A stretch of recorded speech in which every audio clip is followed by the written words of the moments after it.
광기 어린 자백은 진실인가? 아니면 추악한 죄악을 덮기 위한 위선인가? 암행어사 조진우가 당도한 고을, 사또는 조상의 저주로 발작을 일으켜 아내를 참살했다며 눈물로 절규한다. 하지만 차가운 배지대에서 발견된 부인의 나신에는 목이 아닌 심장에 단도가 꽂혀 있었다. 사대부의 뒤틀린 명예욕과 얽히고 설킨 치정, 그리고 밑바닥에 탐욕이 빚어낸 끔찍한 살인극, 썩어빠진 도덕의 병풍이 무참히 찢겨나가는 순간 어둠 속에 숨어 미소 짓는 진짜 살인귀는 과연 누구인가? 안녕하세요 여러분. 마음을 쉬어가고 싶은 순간, 이야기로 위로받고 싶은 시간에 세월을 찾아주셔서 진심으로 감사합니다. 구독과 좋아요는 채널시키는 큰 힘이 됩니다. 여러분의 알을 따뜻하게 채워드리겠습니다.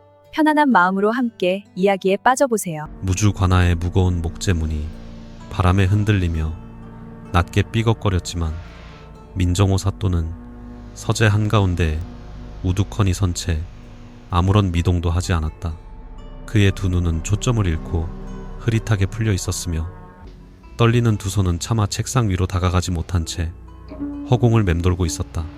이마에는 식은땀이 맺혀 있었고 핏기가 가신 입술은 파르르 떨리며 억눌린 신음을 간신히 삼켜내고 있는 중이었다. 그는 묵직한 서재 문틀에 위태롭게 기대어 천천히 두 눈을 감고는 창백한 손가락을 들어올려 지끈거리는 관자놀이를 강하게 짓눌렀다. 머릿속을 날카롭게 찌르던 끔찍한 두통은 이제 둔탁한 진동으로 바뀌어 끊임없이 그의 숨통을 조여오고 있었다.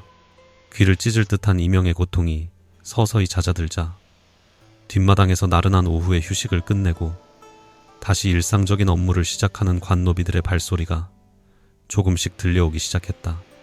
민정호는 흐릿해진 시야가 마침내 제자리를 찾으며 선명해지자 안도감과 함께 필사적으로 스스로의 이성을 다잡으려 애썼다. 그는 황급히 떨리는 두 손을 눈앞으로 들어올려 손가락 마디마디를 주의 깊게 살폈지만 다행히도 그곳에는 아무런 핏자국도 남아있지 않았다. 시선을 돌려 검고 육중한 흑단나무 책상을 바라보니 옥빛이 화병에 꽂힌 모란꽃이 처참하게 시들어 있는 모습이 눈에 들어왔다. 평소라면 다정한 부인 서씨가 화원에서 직접 싱싱한 꽃을 꺾어다 화병을 장식했을 터였다. 서씨 부인의 빈자리를 깨달은 순간 뼛속까지 시린 공허함이 밀려왔고 민정호는 비틀거리며 방 안으로 걸음을 옮겨 무거운 숨을 내쉬며 안락의자에 털썩 주저앉았다. 다시금 찾아온 끔찍한 현기증에 의자 팔걸이를 부서질 듯 꽉 움켜쥔 채 그는 미친 듯이 요동치는 호흡을 가다듬으며 고통의 파도가 지나가기를 간절히 기다렸다. 간신히 눈을 뜬 그의 시선이 서재 벽면을 가득 채우고 있는 낡고 기괴한 내폭의 병풍에 닿자 등골을 타고 오싹한 소름이 쫙 끼쳤다. 분명히 시선을 피하려 고개를 돌렸음에도 불구하고 병풍 속의 그림들이 마치 살아 숨쉬며 그의 눈동자를 집요하게 쫓아오는 것만 같았다. 육중한 체구의 민정호는 본능적으로 도포자락을 여미며 사시나무 떨듯 격렬하게 몸을 떨었고 자신이 마침내 완전히 미쳐버린 것은 아닌지 처절한 두려움에 휩싸였다. 눈썹 위로 굵은 식은땀이 뚝뚝 떨어지는 것을 느끼며 그는 자신이 진정으로 치유할 수 없는 몹쓸 병에 걸려버렸다는 끔찍한 절망감에 사로잡혔다. 흩어지는 정신을 집중하려 애쓰며 책상 위에 놓인 공문서를 멍하니 바라보고 있을 때 충직한 늙은 집사가 조심스러운 발걸음으로 다과상을 들고 서재 안으로 들어왔다. 민정호는 집사의 정중한 인사에 다정하게 대답하고 싶었으나 입안이 바짝 타들어가고 혀가 마비된 듯 굳어버려 단 한마디의 말도 내뱉을 수 없었다. 회색 도포에 낡은 흙잎을 쓴 늙은 집사는 덜덜 떨리는 주인의 손에 공손히 찻잔을 쥐어주었고 민정호는 이 뜨거운 차가 끔찍한 현기증을 가라앉혀 주기를 간절히 바랐다. 단숨에 차를 들이켰으나 집사는 도무지 물러갈 기미를 보이지 않고 그 자리에 꼿꼿이 서 있었으며 이에 분노한 사또가 호통을 치려던 찰나 찻쟁반 위 서신이 눈에 띄었다. 집사는 오늘 아침 심진우라는 상단 객주가 직접 찾아와 남기고 간 서신이라 아뢰었고, 민정호는 여전히 미세하게 떨리는 손끝으로 그 두툼한 봉투를 망설이며 집어들었다. 서신 겉면에는 무주 현감 민정호 귀하라는 수신인이 굵은 필치로 적혀 있었고, 좌측 하단에는 그를 압도하는 관찰사 영감의 붉은 관인이 묵직하게 찍혀 있었다. 민정호는 늙은 집사가 관찰사의 서신을 서둘러 가져온 것이 참으로 현명한 처사였다고 생각하며 무너져 내리던 이성이 조금씩 제자리를 찾아가는 것에 속으로 깊이 감사했다. 떨리는 손으로 조심스럽게 서신을 뜯어내자 그 안에는 단 몇 줄의 짧은 문장이 적혀 있었으나 그 내용은 그의 등골을 서늘하게 만들기에 충분했다. 서신은 암행어사 조진우가 신분을 숨긴 채 상단 객주로 위장하여 무주에 일주일가량 머물 예정이니 현감은 그의 임무 수행에 있어 최대한 편의를 제공하라는 비밀 지령이었다. 민정호는 서신을 천천히 접으며 하필이면 자신이 감당하기 힘든 파멸의 위기에 처한 순간에 암행어사가 무주 땅을 밟았다는 사실에 깊은 절망을 느꼈다. 관찰사가 이토록 비밀스럽게 어사를 파견한 것은 필시 무주관하의 은밀한 비리를 파헤치거나 끔찍한 변고를 추적하기 위함일 것이니 핑계를 대어 병가를 내야 할지 수없이 갈등했다. 하지만 오늘 아침까지만 해도 정정하게 업무를 보았던 그가 갑작스레 병석에 눕는다면 오히려 관속들의 날카로운 의심만 증폭시킬 뿐이라는 사실을 깨닫고 황급히 남은 차를 들이켰다. 온기를 머금은 차가 식도를 타고 넘어가자 다행히 막혔던 목소리가 터져 나왔고, 그는 집사에게 즉시 깨끗한 다과를 내오고 관복을 정갈하게 준비하라며 위엄있게 호통을 쳤다. 늙은 집사의 도움을 받아 갈색 도포로 갈아입은 민정호는 허리띠를 단단히 졸라매며 조진우 객주를 다른 곳이 아닌 이 서재로 정중히 모시라고 지시했다. 늙은 집사가 조용히 방을 나서자 민정호는 귀빈을 맞이할 때면 을에 사용하곤 했던 벽면의 흑단나무 평상 쪽으로 무거운 발걸음을 옮겨 굳은 표정으로 앉았다. 그곳은 화려한 산수화가 걸린 바로 아래쪽이었으나 민정호는 의도적으로 평상의 가장자리 구석에 자리를 잡고 앉아 기괴한 형상을 한 병풍의 일부만을 시야에 담으려 필사적으로 노력했다. 다행히 요동치던 심장 박동과 떨리던 두 다리는 어느 정도 진정되었지만 과연 자신의 혼탁해진 정신이 암행어사의 예리한 눈초리를 속여 넘길 수 있을지 뼛속 깊이 두려워졌다. 꼬리를 무는 불길한 상념의 댐에 빠져 허우적거리고 있을 무렵 무거운 서재 문이 거칠게 열리며 집사가 붉은 명함을 두 손에 받쳐 들고 헐레벌떡 방 안으로 들어왔다. 명함에는 조진우라는 이름 석자와 함께 상단 객주라는 신분이 적혀 있었고, 그 뒤를 이어 넓은 어깨와 훤칠한 키를 가진 사내가 당당한 걸음으로 방 안으로 들어섰다. 짙고 긴 턱수염을 기른 사내는 빛바랜 푸른 도포 자락 안에 두 손을 여유롭게 찔러 넣은 채 날카로운 시선으로 민정호를 훑어보며 가벼운 목례를 건넸다. 그가 쓰고 있는 낡고 빛바랜 갓은 그의 진짜 신분이나 벼슬의 품계를 전혀 짐작할 수 없게 만들었으나 뿜어져 나오는 비범한 기루는 결코 숨길 수 없었다. 민정호는 겉으로는 평온을 가장하며 공손히 답례를 하고는 의례적인 수인사를 나눈 뒤 서재 한편에 마련된 찻상 옆으로 그를 정중하게 이끌어 자리를 권했다. 집사에게 눈짓을 보내서 제 밖으로 물러나게 한 뒤 묵직한 목재문이 완전히 닫히고 나서야 사내는 꿰뚫어 볼 듯한 예리한 눈빛으로 민정호를 마주보며 입을 열었다.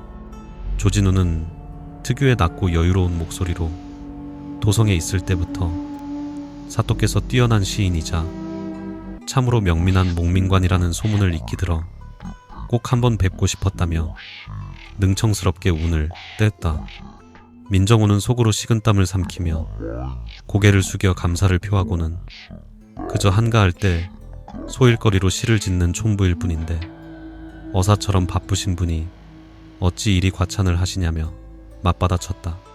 잠시 말을 멈춘 민정호는 또다시 아찔한 현기증이 몰려오는 것을 억누르며 관찰사 영감께서 어사께서 신분을 숨긴 채 오신다 하였으니 혹여 무주에 큰 역모라도 벌어진 것인지 조심스럽게 물었다. 조진우는 호탕하게 웃어젖히며 관찰사 영감께서 서신을 건조하게 쓰시는 바람에 사또를 괜한 걱정에 빠지게 만들었다며 손사래를 치고는 능수능란하게 지어낸 거짓말을 술술 풀어놓았다. 그는 자신이 변방의 현감으로 처음 부임하여 경무에 시달리던 중 도성의 부름을 받고 수군 회의에 참석하느라 며칠을 밤낮없이 시달렸다고 과장 섞인 한탄을 늘어놓았다. 까다로운 조정 대신들의 비위를 맞추느라 심신이 지쳐버린 터라 임지로 돌아가기 전 며칠만이라도 객주로 위장하여 무주의 절경과 고적을 유람하며 시름을 달래고 싶었다는 것이다. 민정호는 씁쓸한 미소를 지으며 속으로는 유람 따위의 소리를 할 것이면 왜 서신에 명시하지 않아 사람을 피말리게 하였냐며 관찰사를 원망스럽게 저주했다. 위장한 신분으로 편히 쉬시라며 억지로 입꼬리를 올려 화답하던 민정호는 안방마님이 사라졌다는 하녀의 다급한 목소리가 문 밖에서 희미하게 들려오자 심장이 바닥으로 쿵 떨어지는 듯한 공포를 느꼈다. 늙은 집사가 황급히 문을 열고 들어와 서씨 부인께서 오수 시간 이후로 자취를 감추셨고 안방문은 안에서 단단히 걸어 잠긴 채 도무지 열리지 않는다고 귓속말로 속삭였다. 민정호는 안면 근육이 굳어지는 것을 애써 통제하며 부인께서는 점심 직후 친정에서 급한 연통을 받고 황급히 친정 나들이를 가셨으니 관속들에게 그리 전하라며 집사에게 날선 호통을 쳤다. 조진우는 찻잔을 천천히 매만지며 이 기묘한 현감에 과장된 태도와 방금 전 하녀가 안방 앞에서 옥빛이 화병을 산산조각 냈다는 보고 사이에 묘한 어긋남을 예리하게 직감하고 있었다. 늙은 집사가 서재 밖으로 완전히 물러나고 육중한 목재문이 닫히는 둔탁한 소리가 울려 퍼지자 서재 안에는 숨 막히는 정적이 감돌았다. 암행어사 조진우는 날카로운 눈매를 빛내며 찻잔을 내려놓았고 민정호 사또는 돌연 자리에서 일어나 비틀거리는 걸음으로 다가오더니 그대로 바닥에 무릎을 꿇고 엎드렸다. 사또의 돌발적인 행동에 조진우가 짐짓 놀란 척하며 몸을 일으키려 하자 민정호는 바닥에 이마를 짚고쓰며 억눌린 울음소리와 함께 제발 자신을 도와달라고 처절하게 애원하기 시작했다. 그는 이미 조진우가 단순한 객주가 아니라 조정에서 파견된 암행어사라는 사실을 짐작하고 있었으며 스스로 감당할 수 없는 파멸의 무게에 짓눌려 모든 진실을 털어놓기로 결심한 듯했다. 조진우가 당황한 기색을 숨기며 사또의 양팔을 붙잡아 일으켜 세우려 했지만 민정호는 완강하게 버티며 핏발선 눈동자로 어사를 올려다보며 가문의 끔찍한 저주에 대해 힘겹게 입을 열기 시작했다. 그의 조부는 도성에서도 명망 높은 훌륭한 사대부였으나 말년의 원인을 알 수 없는 광증에 시달리다 발작을 일으켜 자신의 가장 친도한 벗을 참혹하게 살해하는 끔찍한 죄를 저질렀다는 것이다. 비록 가문의 막강한 권력과 재물로 사건은 은밀하게 은폐되었으나 그 더러운 광기의 피가 자신의 혈관 속에도 고스란히 흐르고 있다는 끔찍한 사실에 평생을 두려움과 절망 속에서 몸부림치며 살아왔다고 그는 흐느끼며 고백했다. 눈물로 범벅이 된 얼굴을 두 손으로 감싸쥔 민정호는 10수년 전 맺어진 서씨 부인과의 애틋하고도 비극적인 혼인 생활에 대해 처절한 목소리로 털어놓기 시작했다. 부인은 눈부시게 아름답고 덕성이 훌륭한 여인이었으나 민정호는 자신의 광증이 언제 발현될지 모른다는 끔찍한 공포 때문에 차마 그녀와 온전한 부부의 연을 맺거나 아이를 가질 엄두조차 내지 못했다. 그는 짐승만도 못한 자신을 떠나라고 수없이 애원했으나 서씨 부인은 끝까지 지아비의 곁을 지키며 그 끔찍한 비밀을 무덤까지 안고 가겠노라 맹세했던 조선 제1의 연려이자 지고지순한 반려자였다고 말했다. 사또의 처절한 고백은 계속되었고 그는 과거에도 몇 차례나 이성을 잃고 광증이 발작한 적이 있었으나 그때마다 서씨 부인의 헌신적인 간호와 눈물겨운 희생 덕분에 위기를 넘길 또 있었다고 토로했다. 부인은 밖으로는 남편의 완벽한 사대부로서의 체면과 관직을 지켜주기 위해 거짓된 평온을 꾸며냈고 안으로는 미쳐 날뛰는 지아비를 온몸으로 끌어안으며 사대부 가문의 안주인으로서 모든 짐을 홀로 감내해왔다는 것이다. 조진우는 묵묵히 턱수염을 쓸어내리며 사또의 절절한 이야기를 경청하였으나 그의 예리한 눈빛은 민정호의 미세한 표정, 변화와 흔들리는 눈동자를 하나도 놓치지 않고 차갑게 분석하고 있었다. 바닥에 엎드려 통곡하던 민정호는 돌연 비틀거리며 자리에서 일어나 조진우의 소매를 부여잡고는 서재 벽면을 가득 채우고 있는 낡고 기괴한 내폭의 사계절 병풍 쪽으로 그를 절박하게 이끌었다. 이 병풍은 두 사람의 혼인 초기에 장만하여 변치 않는 부부의 금슬과 영원한 사랑을 맹세했던 가장 소중한 징표였으며 선비의 일생을 사계절에 빗대어 그려낸 참으로 아름답고 값비싼 명물이라고 설명했다. 특히 마지막 네 번째 겨울폭은 백발이 성성해질 때까지 서로를 아끼며 따뜻한 화로 곁에서 다정하게 시를 읊는 노부부의 평화로운 모습을 담고 있어 부인이 가장 아끼던 그림이라고 덧붙였다. 민정호는 핏기가 가신 파르르 떨리는 손가락을 들어 올려 평화롭기 그지없는 네 번째 겨울폭의 그림을 가리키며 숨 넘어갈 듯한 목소리로 어사에게 그림의 세부적인 묘사를 자세히 살펴볼 것을 간청했다. 조진우가 가까이 다가서서 그림을 유심히 들여다보자 놀랍게도 본래 다정하게 찻잔을 쥐고 있어야 할 선비의 손에 은박을 오려 붙인 조잡하고 날카로운 은장도가 덧그려져 부인의 목을 매섭게 겨누고 있었다. 누군가 긁어낸 듯한 거친 칠의 흔적과 조악하게 덧붙여진 은장도의 형상은 원래의 아름다운 그림과 기괴하게 엇갈려 소름 끼치는 사리를 뿜어내고 있었고 조진우의 눈매는 순간적으로 매섭게 일그러졌다. 그 기괴하게 변해버린 병풍 앞에서 민정호는 머리를 감싸쥐며 한 달 전 오수를 즐기다 깨어났을 때 자신이 무의식 중에 저지른 이 끔찍한 훼손의 흔적을 처음 발견했다고 절규하듯 외쳤다. 자신의 내면 깊은 곳에 원리를 틀고 있던 살인귀의 본성이 마침내 사랑하는 아내를 향해 끔찍한 이빨을 드러냈다는 사실을 깨닫고는 매일 밤 아내의 목을 찌르는 악몽에 시달리며 피말리는 고통을 겪어왔다고 했다. 차마 부인에게는 진실을 말할 수 없어 혼자서 광기의 공포와 싸우며 극도의 신경쇠약에 시달리다 결국 오늘 오후 돌이킬 수 없는 끔찍한 참극을 벌이고야 말았다고 눈물을 쏟아냈다. 사또는 오늘 점심 직후 걷잡을 수 없는 현기증과 두통이 밀려와 서재에서 쉬려 했으나 도무지 안정이 되지 않아 부인이 있는 안방으로 무거운 발걸음을 옮겼던 그 순간을 회상하며 몸서리쳤다.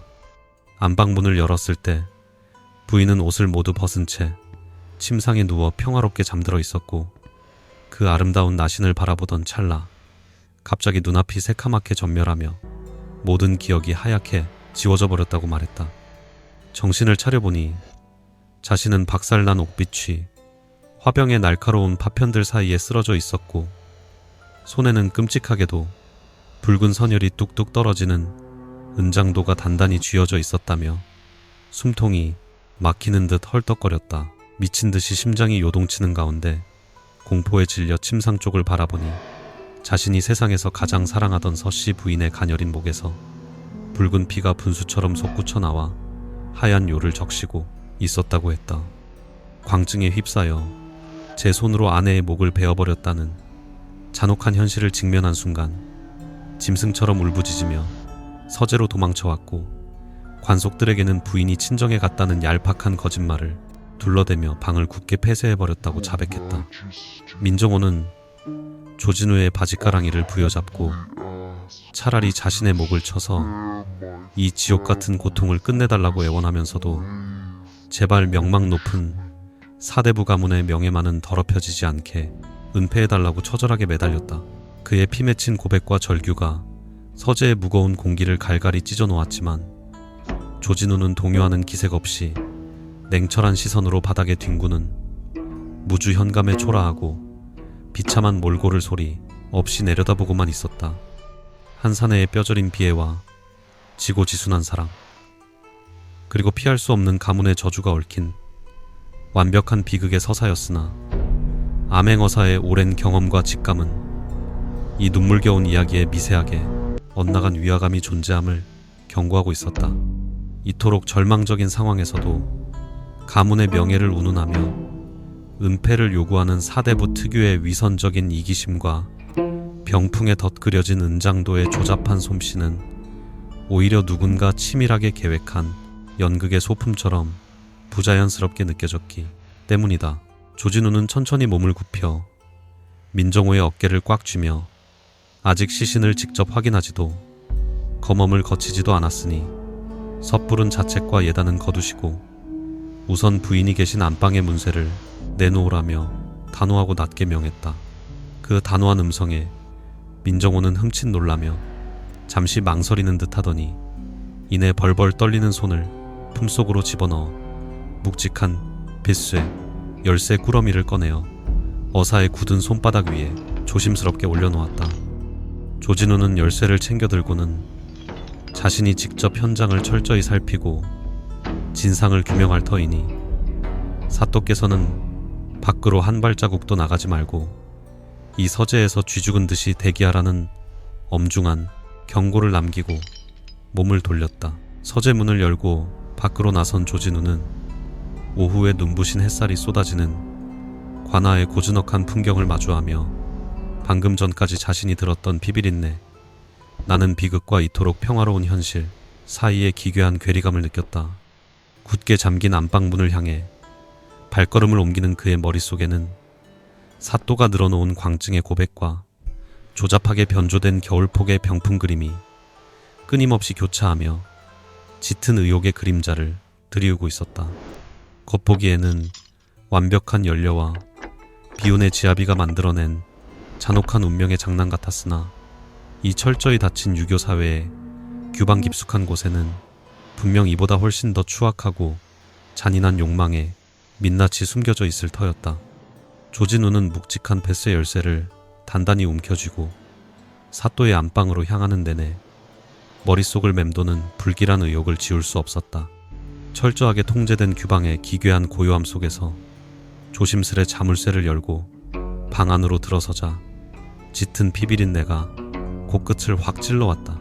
방 한가운데에는 사또의 말대로 값비싼 옥비치 화병이 산산조각나 뒹굴고 있었고 붉은 핏자국이 어지럽게 흩어져 있었으나 정작 가장 중요한 서씨 부인의 시신은 그 어디에도 보이지 않았다. 핏자국은 침상 위에서 멈춘 것이 아니라 방 한구석에 있는 은밀한 뒷문 쪽으로 길게 이어져 있어 누군가 시신을 황급히 빼돌린 흔적이 역력했다. 뒷문을 열고 밖으로 나서자 관아담장 밖으로 곧장 이어지는 인적 드문 오솔길이 나타났고 바닥에는 무언가 무거운 것을 질질 끌고 간 선명한 자국이 남아 있었다. 조진우는 날카로운 맹수처럼 바닥의 흔적을 집요하게 추적하며 관아 뒤편에 자리한 인적 드문 검은 갈대십 쪽으로 조심스럽게 발걸음을 옮겼다. 해가 서산으로 뉘엿뉘엿 넘어가며 붉은 노을이 채지대를 피로 물들이는 듯했고 습기를 머금은 음산한 바람이 불어올 때마다 갈대들이 기괴한 울음소리를 내며 흔들렸다. 사대부 가문의 안주인이 영면하기에는 참으로 비참하고 끔찍한 장소였기에 어사의 굳은 얼굴에는 더욱 서늘한 긴장감이 감돌기 시작했다.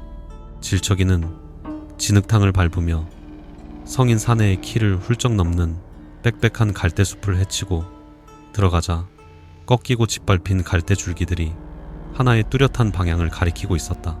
썩은 뻘 냄새와 섞여 희미하게 풍겨오는 죽음의 냄새를 쫓아 텟의 가장 깊숙하고 어두운 중심부에 다다르자 붉은 진흙 속에 처박힌 기이한 물체가 눈에 들어왔다.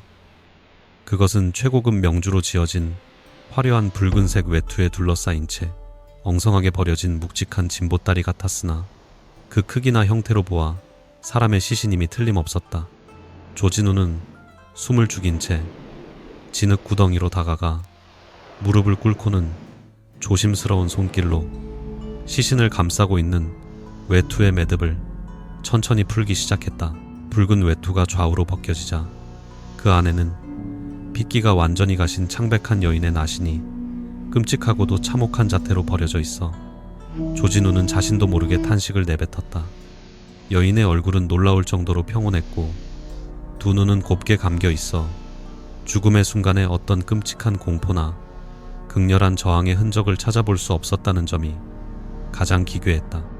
무주 제1의 현모양처로 칭송받던 서씨 부인이 이토록 참혹하게 발가벗겨진 채 더러운 대지대에 버려져 있다는 사실 자체가 조선의 엄격한 유교 윤리를 산산조각내는 충격적인 광경이었다.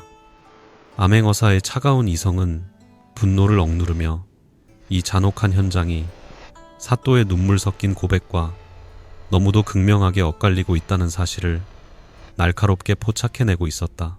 민정호 사또는 분명 광증에 사로잡혀 은장도로 아내의 목을 잔혹하게 베어버렸다고 절규하며 고백했으나 시신의 가녀린 목덜미에는 단 한 방울의 핏자국이나 베인 상처도 존재하지 않았다.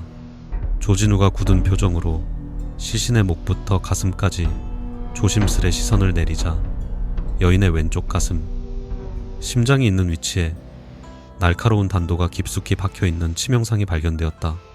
붉은 피가 응고되어 검게 변해버린 상처 부위는 사또가 묘사했던 목에서 솟구친 분수 같은 출혈과는 거리가 멀었고 단 한 번의 정확하고 치명적인 찌르기였음이 분명했다. 이는 이성을 잃은 광인의 난도질이 아니라 의식을 잃었거나 저항할 수 없는 상태의 피해자를 향해 누군가 대단히 침착하게 가한 살해의 흔적이었다. 더욱 기이한 점은 서씨 부인이 걸치고 있던 붉은 외투 아래로 아무런 속적삼이나 속바지조차 입지 않은 완전한 나체 상태였다는 점이었다. 사대부 여인이, 그것도 백낮에 안방에서 휴식을 취하던 안주인이 이토록 완벽한 나신으로 침상에 누워 있었다는 것은 규방의 법도상 도저히 상상할 수 없는 불경한 일이었다. 시신의 팔다리와 허벅지 부근을 면밀히 살펴보자 누군가 거칠게 움켜쥐어 생긴 듯한 시퍼런 멍자국과 진흙이 뒤엉켜 있어 여인이 죽기 전 혹은 사후에 참혹한 수모를 겪었음을 암시했다. 고고한 연려의 죽음 뒤에 숨겨진 이토록 끔찍하고 더러운 욕망의 흔적은 서재에서 오열하던 민현감의 그럴싸한 비극적 서사를 뿌리째 흔들어 놓기에 충분한 증거였다. 만약 사또가 진범이라면 왜 굳이 어사에게 있지도 않은 목의 상처를 지어내어 눈물로 고백하는 위험천만한 연극을 벌여야만 했을까 하는 강렬한 의문이 피어올랐다. 반대로 사또의 고백이 자신이 만들어낸 끔찍한 환각에 불과하다면 실제로 규방 깊숙한 곳에 침입하여 부인을 범하고 심장에 칼을 꽂아 넣은 진짜 짐승은 대체 누구란 말인가. 조진우는 단도의 손잡이를 유심히 살펴보았으나 그것은 관아에서 흔히 볼 수 있는 호신용 칼로 범인의 신분을 특정할 만한 특징은 남아있지 않았다. 우찌대 바닥에 무릎을 꿇은 채 어사는 턱수염을 매만지며 시신이 품고 있는 이 기괴한 모순들을 하나하나 날카롭게 해체하고 조립하기 시작했다. 이 기막힌 엇갈림 속에서 어사의 머릿속을 스치고 지나간 가장 끔찍한 가설은 민정호 사또가 부인의 부정한 행실을 미리 알고서 고의로 누군가의 살인을 방조했거나 조작했을 가능성이었다. 자신의 손을 직접 더럽히지 않고도 부인을 제거한 뒤 그 끔찍한 광증이라는 핑계를 앞세워 사대부로서의 명예와 자신의 안위를 동시에 지켜내려는 극악무도하고 치밀한 술수일지도 몰랐다. 아니면 누군가 관아의 경비를 뚫고 안방까지 침입해 부인에게 몹쓸 짓을 저질렀고 이를 뒤늦게 발견한 사또가 충격에 휩싸여 현실을 부정하다 헛된 환영을 보게 된 것일 수도 있었다. 어느 쪽이든 간에 무주 제1의 고결한 부부로 칭송받던 이들의 삶은 그 화려한 병풍 뒤에서 썩어 문드러진 채 추악한 악취를 풍기고 있음이 명백해졌다. 조진우는 부인의 차갑게 식은 나신을 다시 붉은 외투로 단단히 감싸 묶으며 고귀한 신분으로 태어나 이토록 비참하게 버려진 한 여인의 기구한 운명에 짧은 탄식을 보냈다. 비록 그녀가 어떤 은밀한 비밀을 품고 있었든 간에 백성의 억울함을 풀어주고 진실을 밝혀내는 것이 어사의 숙명이기에 그는 이 참혹한 죽음을 결코 헛되이 덮어두지 않으리라 맹세했다. 그는 시신을 갈대숲 더 깊숙한 곳으로 조심스럽게 옮겨 임시로 숨겨둔 뒤 누군가 우연히 이곳을 발견할 수 없도록 주변에 부러진 갈대와 발자국을 치밀하게 지워나갔다. 해는 이미 완전히 저물어 사위는 칠흑 같은 어둠에 잠겼고 높지대의 차가운 안개가 피어오르며 무주의 밤을 더욱 스산하고 불길한 기운으로 짓누르기 시작했다. 현장을 갈무리하고 댐지대를 빠져나온 조진우의 발걸음은 처음에 관할을 나설 때보다 훨씬 더 무겁고 날카로운 기세로 굳어져 있었으며 그의 눈빛은 어둠 속에서도 맹수처럼 형형하게 빛났다. 이제 그는 관아의 서재에 틀어박혀 광인 행세를 하며 거짓인지 진실인지 모를 눈물을 쏟아내고 있는 민정호 사또의 그럴싸한 연극에 장단을 맞춰줄 생각 따위는 추호도 없었다. 하지만 서투르게 사또를 추궁하기보다는 객주라는 현재의 위장 신분을 10분 활용하여 사또가 미처 통제하지 못하는 무주 뒷골목에 가장 낮고 어두운 곳에서부터 정보의 조각들을 긁어모으기로 결심했다. 살인과 치정 그리고 조작된 광기가 뒤엉키니 기괴한 연극의 진짜 막을 내리기 위해서는 무대 뒤편에서 압력하는 뜻밖의 조력자나 숨겨진 목격자를 찾아내는 것이 무엇보다 시급했다. 묵직한 어둠이 내려앉은 무주의 거리는 낮의 활기를 잃고 쥐죽은 듯이 고요했으며 가끔씩 멀리서 들려오는 떠돌이개의 짖는 소리만이 정막을 깨뜨릴 뿐이었다. 조진우는 갓을 깊게 눌러쓰고 도포자락을 여미며 자신이 묻기로 예정되어 있던 객잔으로 발걸음을 재촉했고 그곳에서 자신을 기다리고 있을 신복 무사 동수를 떠올렸다. 내일 날이 밝는 대로 동수를 시켜 관아 주변의 왈패들과 늙은 노비들을 탐문하게 한다면 굳게 잠긴 안방문을 넘어간 불청객의 꼬리를 반드시 밟을 수 있을 것이라 확신했다. 피비린내. 나는 배지대의 바람을 뒤로 한 채 암행어사는 썩어빠진 사대부의 위선을 베어버릴 보이지 않는 칼을 매섭게 갈며 어둠 속으로 조용히 스며들었다. 조진우가 무주의 짙은 어둠을 뚫고 영남 객잔에 도착했을 때 그곳은 장터의 소란스러움이 고스란히 옮겨온 듯 왁자지껄한 열기로 가득 차 있었다.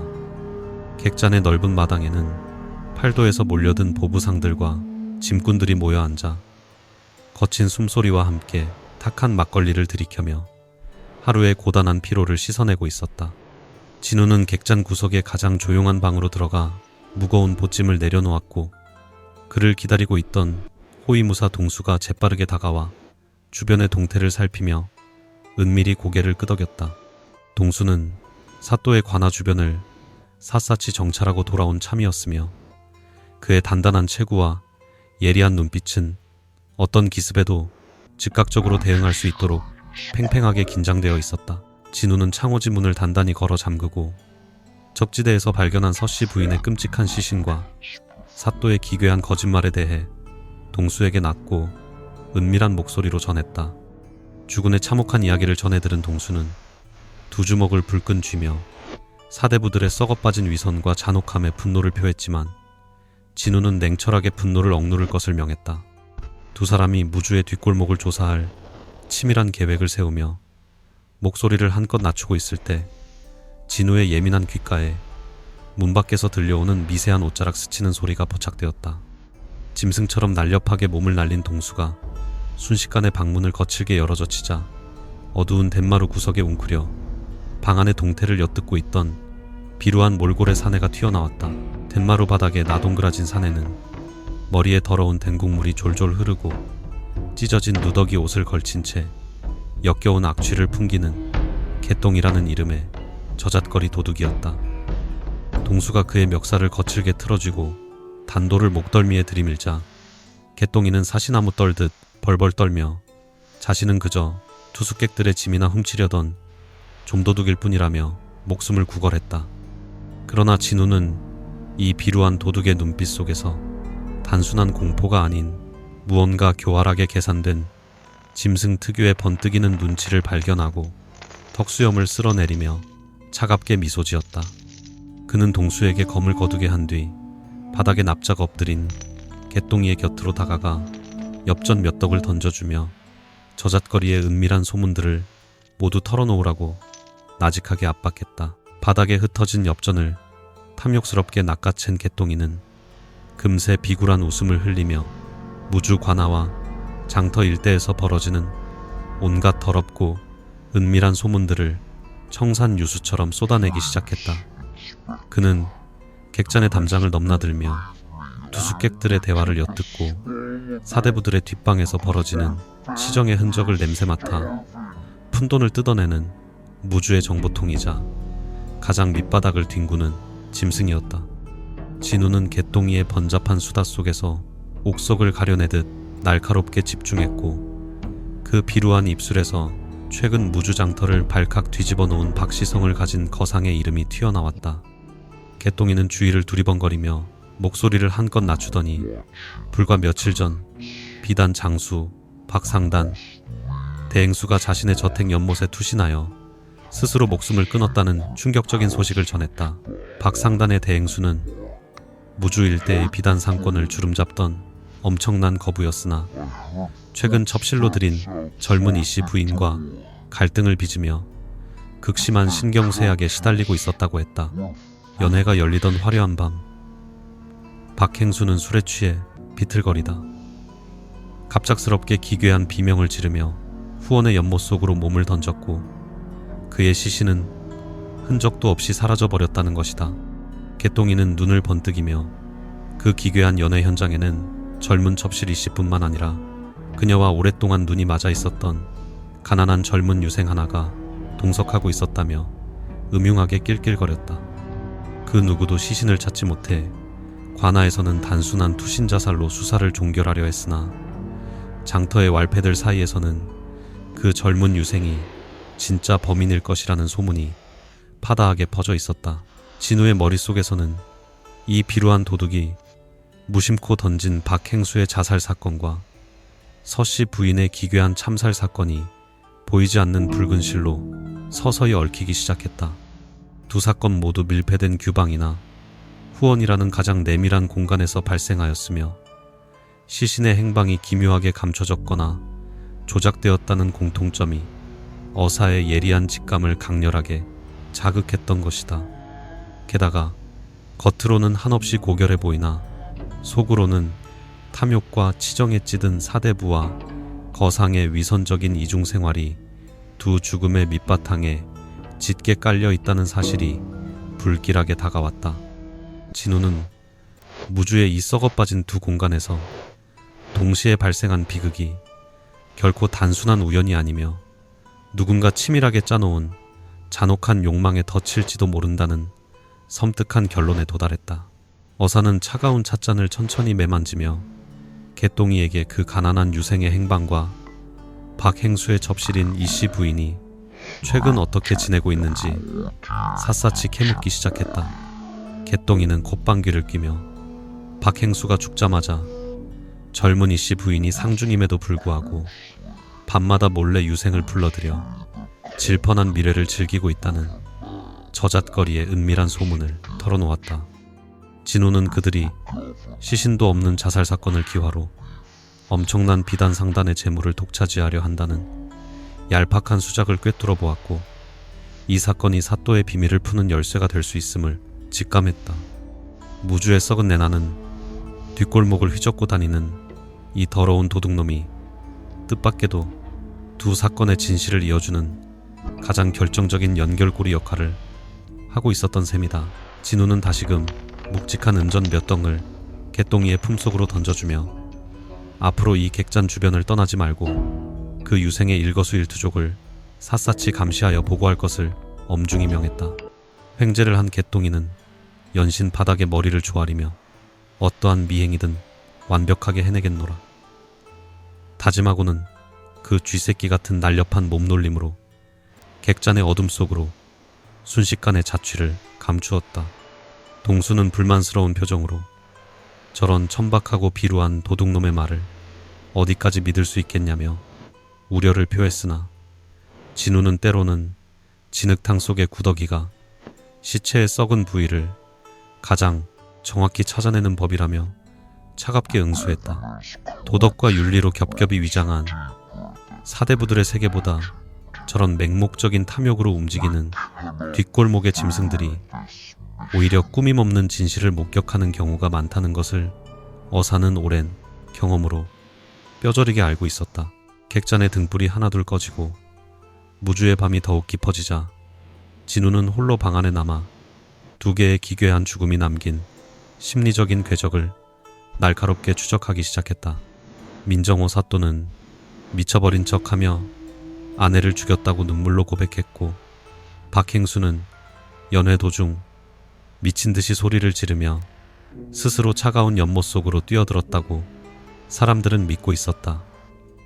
이 두 사건 모두 가해자나 피해자가 극도의 광기와 발작에 사로잡혀 이성적인 통제력을 잃어버린 상황을 치밀하게 연출하여 세간의 의심을 교묘하게 비켜가려 했다는 소름 끼치는 유사성을 지니고 있었다. 누군가 광기라는 완벽한 면죄부를 이용하여 살인의 책임을 회피하고 가장 끔찍한 욕망을 채우려 했다면 그 배후에는 소름 끼치도록 차갑고 이성적인 조종자가 숨어 있을 터였다.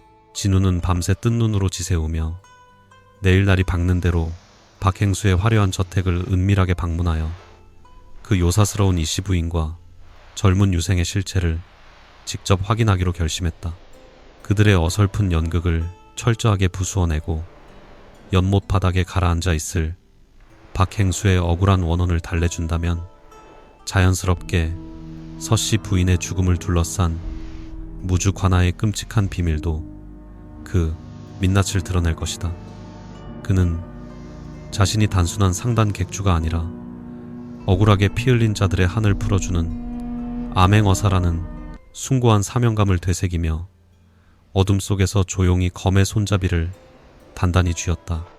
무주의 밤바람이 문풍지를 날카롭게 흔들며 지나갔고, 그것은 마치 진실을 갈구하는 죽은 자들의 구슬픈 울음소리처럼 객잔의 처마 끝을 맴돌며 진우의 서늘한 결의를 더욱 굳건하게 만들었다.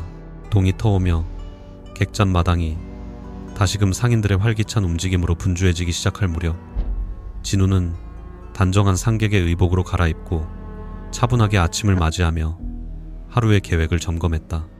오늘 하루 그는 상단 대행수의 죽음이라는 겉으로 드러난 톰을 건너 그 아래 웅크리고 있는 탐욕의 교활한 독사를 맨손으로 끄집어내야만 하는 위험천만한 사냥을 시작할 참이었다. 거짓된 관계로 자신을 위장한 사또와 돈에 눈이 멀어 살인을 저지른 유생, 그리고 이 모든 진실의 냄새를 쫓는 뒷골목의 비루한 도둑까지 모든 등장인물이 어사의 손바닥 위에 놓였다. 피비린내 나는 비극이 잉태된 무주의 참혹한 연극 무대 위로 암행어사 조진우의 차갑고도 예리한 발걸음이 마침내 본격적인 심판의 춤을 추기 위해 고요히 첫 발을 내디뎠다. 조진우는 이른 아침부터 낡은 도포를 걸치고 무주 장터에 굽이진 골목길을 정처 없이 거닐며 수사의 실마리를 찾기 위해 날카로운 촉각을 곤두세우고 있었다. 활기찬 백성들의 일상적인 풍경 이면에는 사대부들의 추악한 탐욕과 피비린내, 나는 치정의 그림자가 짙게 깔려 있음을 뼈저리게 알기에 그의 예리한 시선은 언제나 가장 어둡고 흐미진 음지를 향하고 있었다. 저잣거리의 인적이 드문 구석진 골목에 다다랐을 무렵 썩은 악취를 풍기며 웅크려 있던 늙은 거지 하나가 은밀하게 다가왔고 그의 소매자락을 덥석 붙잡으며 값싸고 진귀한 장신구가 하나 있는데 헐값에 사지 않겠냐며 음흉하고도 끈적한 수작을 조심스럽게 걸어왔다. 진우가 무심한 척 엽전 몇 던을 흔들어 보이자 늙은 거지는 때에 절어 시커먼 손으로 품속을 뒤적이더니 진흙이 엉겨붙은 화려하고 영롱한 옥귀걸이 한 쌍을 조심스럽게 꺼내어 보여주었다.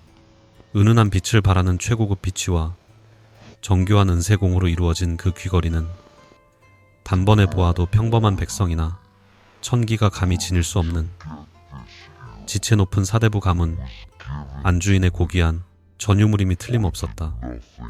진우는 차가운 눈빛을 빛내며 이 귀한 물건을 대체 어디서 훔친 것이냐고 낮고 매섭게 추궁했고, 거지는 겁에 질려 며칠 전 밤인적이 끊긴 검은 갈대돔에서 우연히 주운 것이라며 더듬거리며 변명했다. 거지는 도지대 깊은 곳에서 화려한 붉은 외투에 덮여 죽어있는 발가벗겨진 젊은 여인의 시신을 발견했으며 두려움에 떨면서도 돈이 될 만한 이 귀걸이만을 황급히 챙겨 도망쳤다고 숨죽여 고백했다.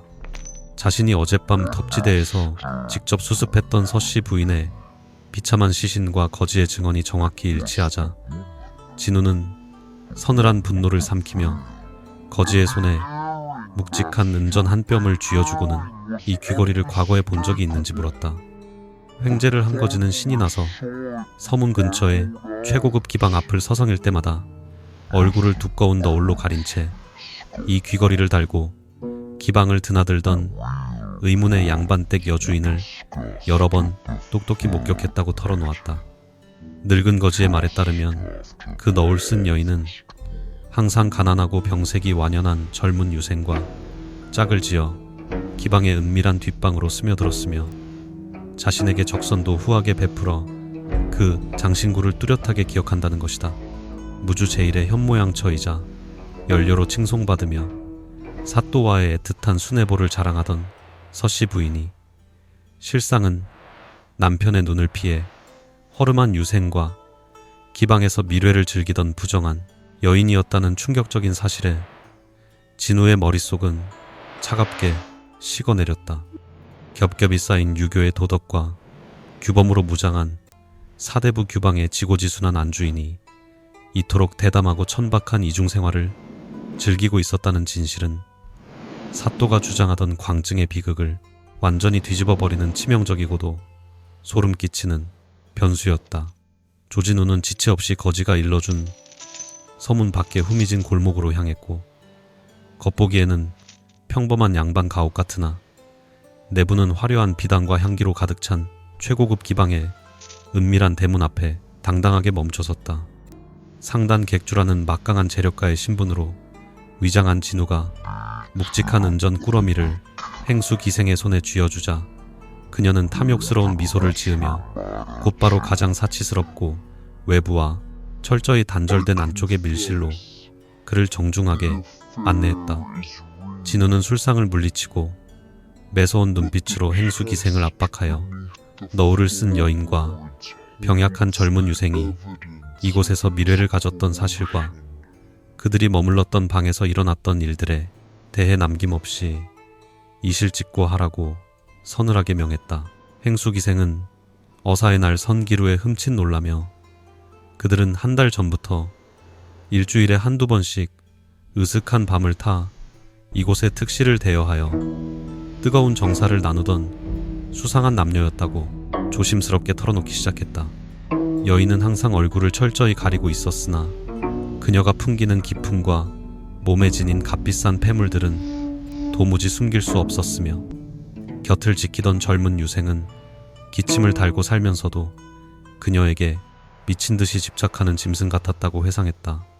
진우는 그들이 뒹굴었던 화려한 침상과 어지러운 술병의 흔적들이 남아있는 밀실 내부를 예리하게 훑어보았고 이토록 은밀한 공간에서 벌어진 파멸적인 치정이 어떻게 그 끔찍한 입지대의 죽음으로 이어졌는지 서서히 그림을 그려나갔다. 방안을 샅샅이 뒤지던 진우의 시선이 화려한 나전칠기 장식이 새겨진 침상의 넓은 나무 기둥 한 구석에 머물렀고 그곳에는 뾰족한 은장도 같은 것으로 빗둘빗둘하게 새겨 넣은 한 편이 처절한 연서가 남겨져 있었다.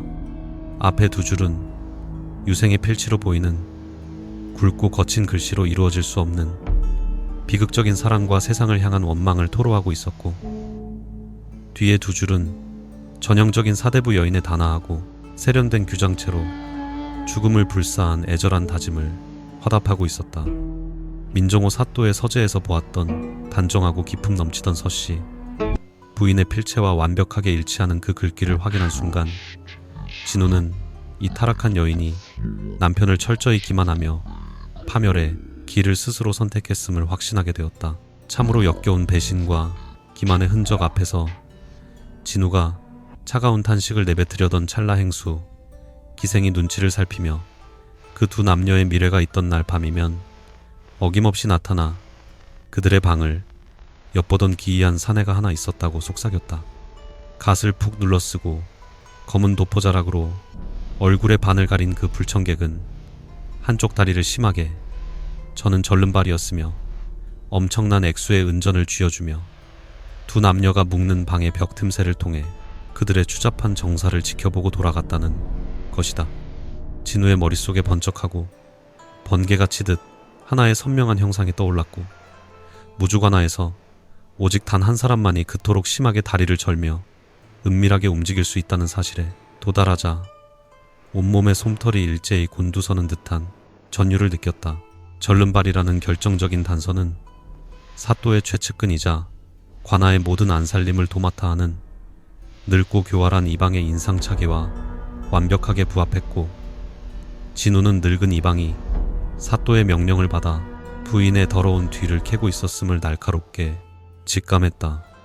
민정호 사또는 부인이 천박한 유생과 놀아나며 자신을 완벽하게 기만하고 있다는 참혹한 진실을 이미 오래전부터 낱낱이 알고 있었으며, 그 배신감은 필연적으로 씻을 수 없는 모멸감과 처절한 사리를 그의 피 속에 불어넣었을 것이 분명했다.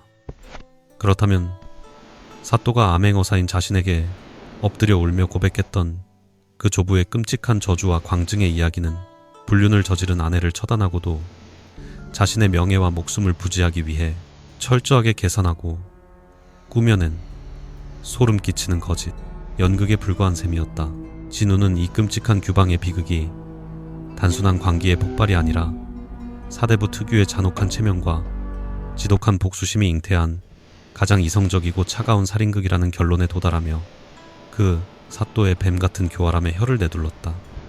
아내의 외도를 알면서도 분노를 속으로 사기며 때를 기다리던 사또는 마침내 자신의 손을 더럽히지 않거나 혹은 가장 완벽한 알리바이를 만들어 그녀의 심장에 단도를 꽂아 넣었고, 우찌대의 차가운 뻘밭에 발가 벗겨 내던지는 최고의 수욕을 안겨준 것이다.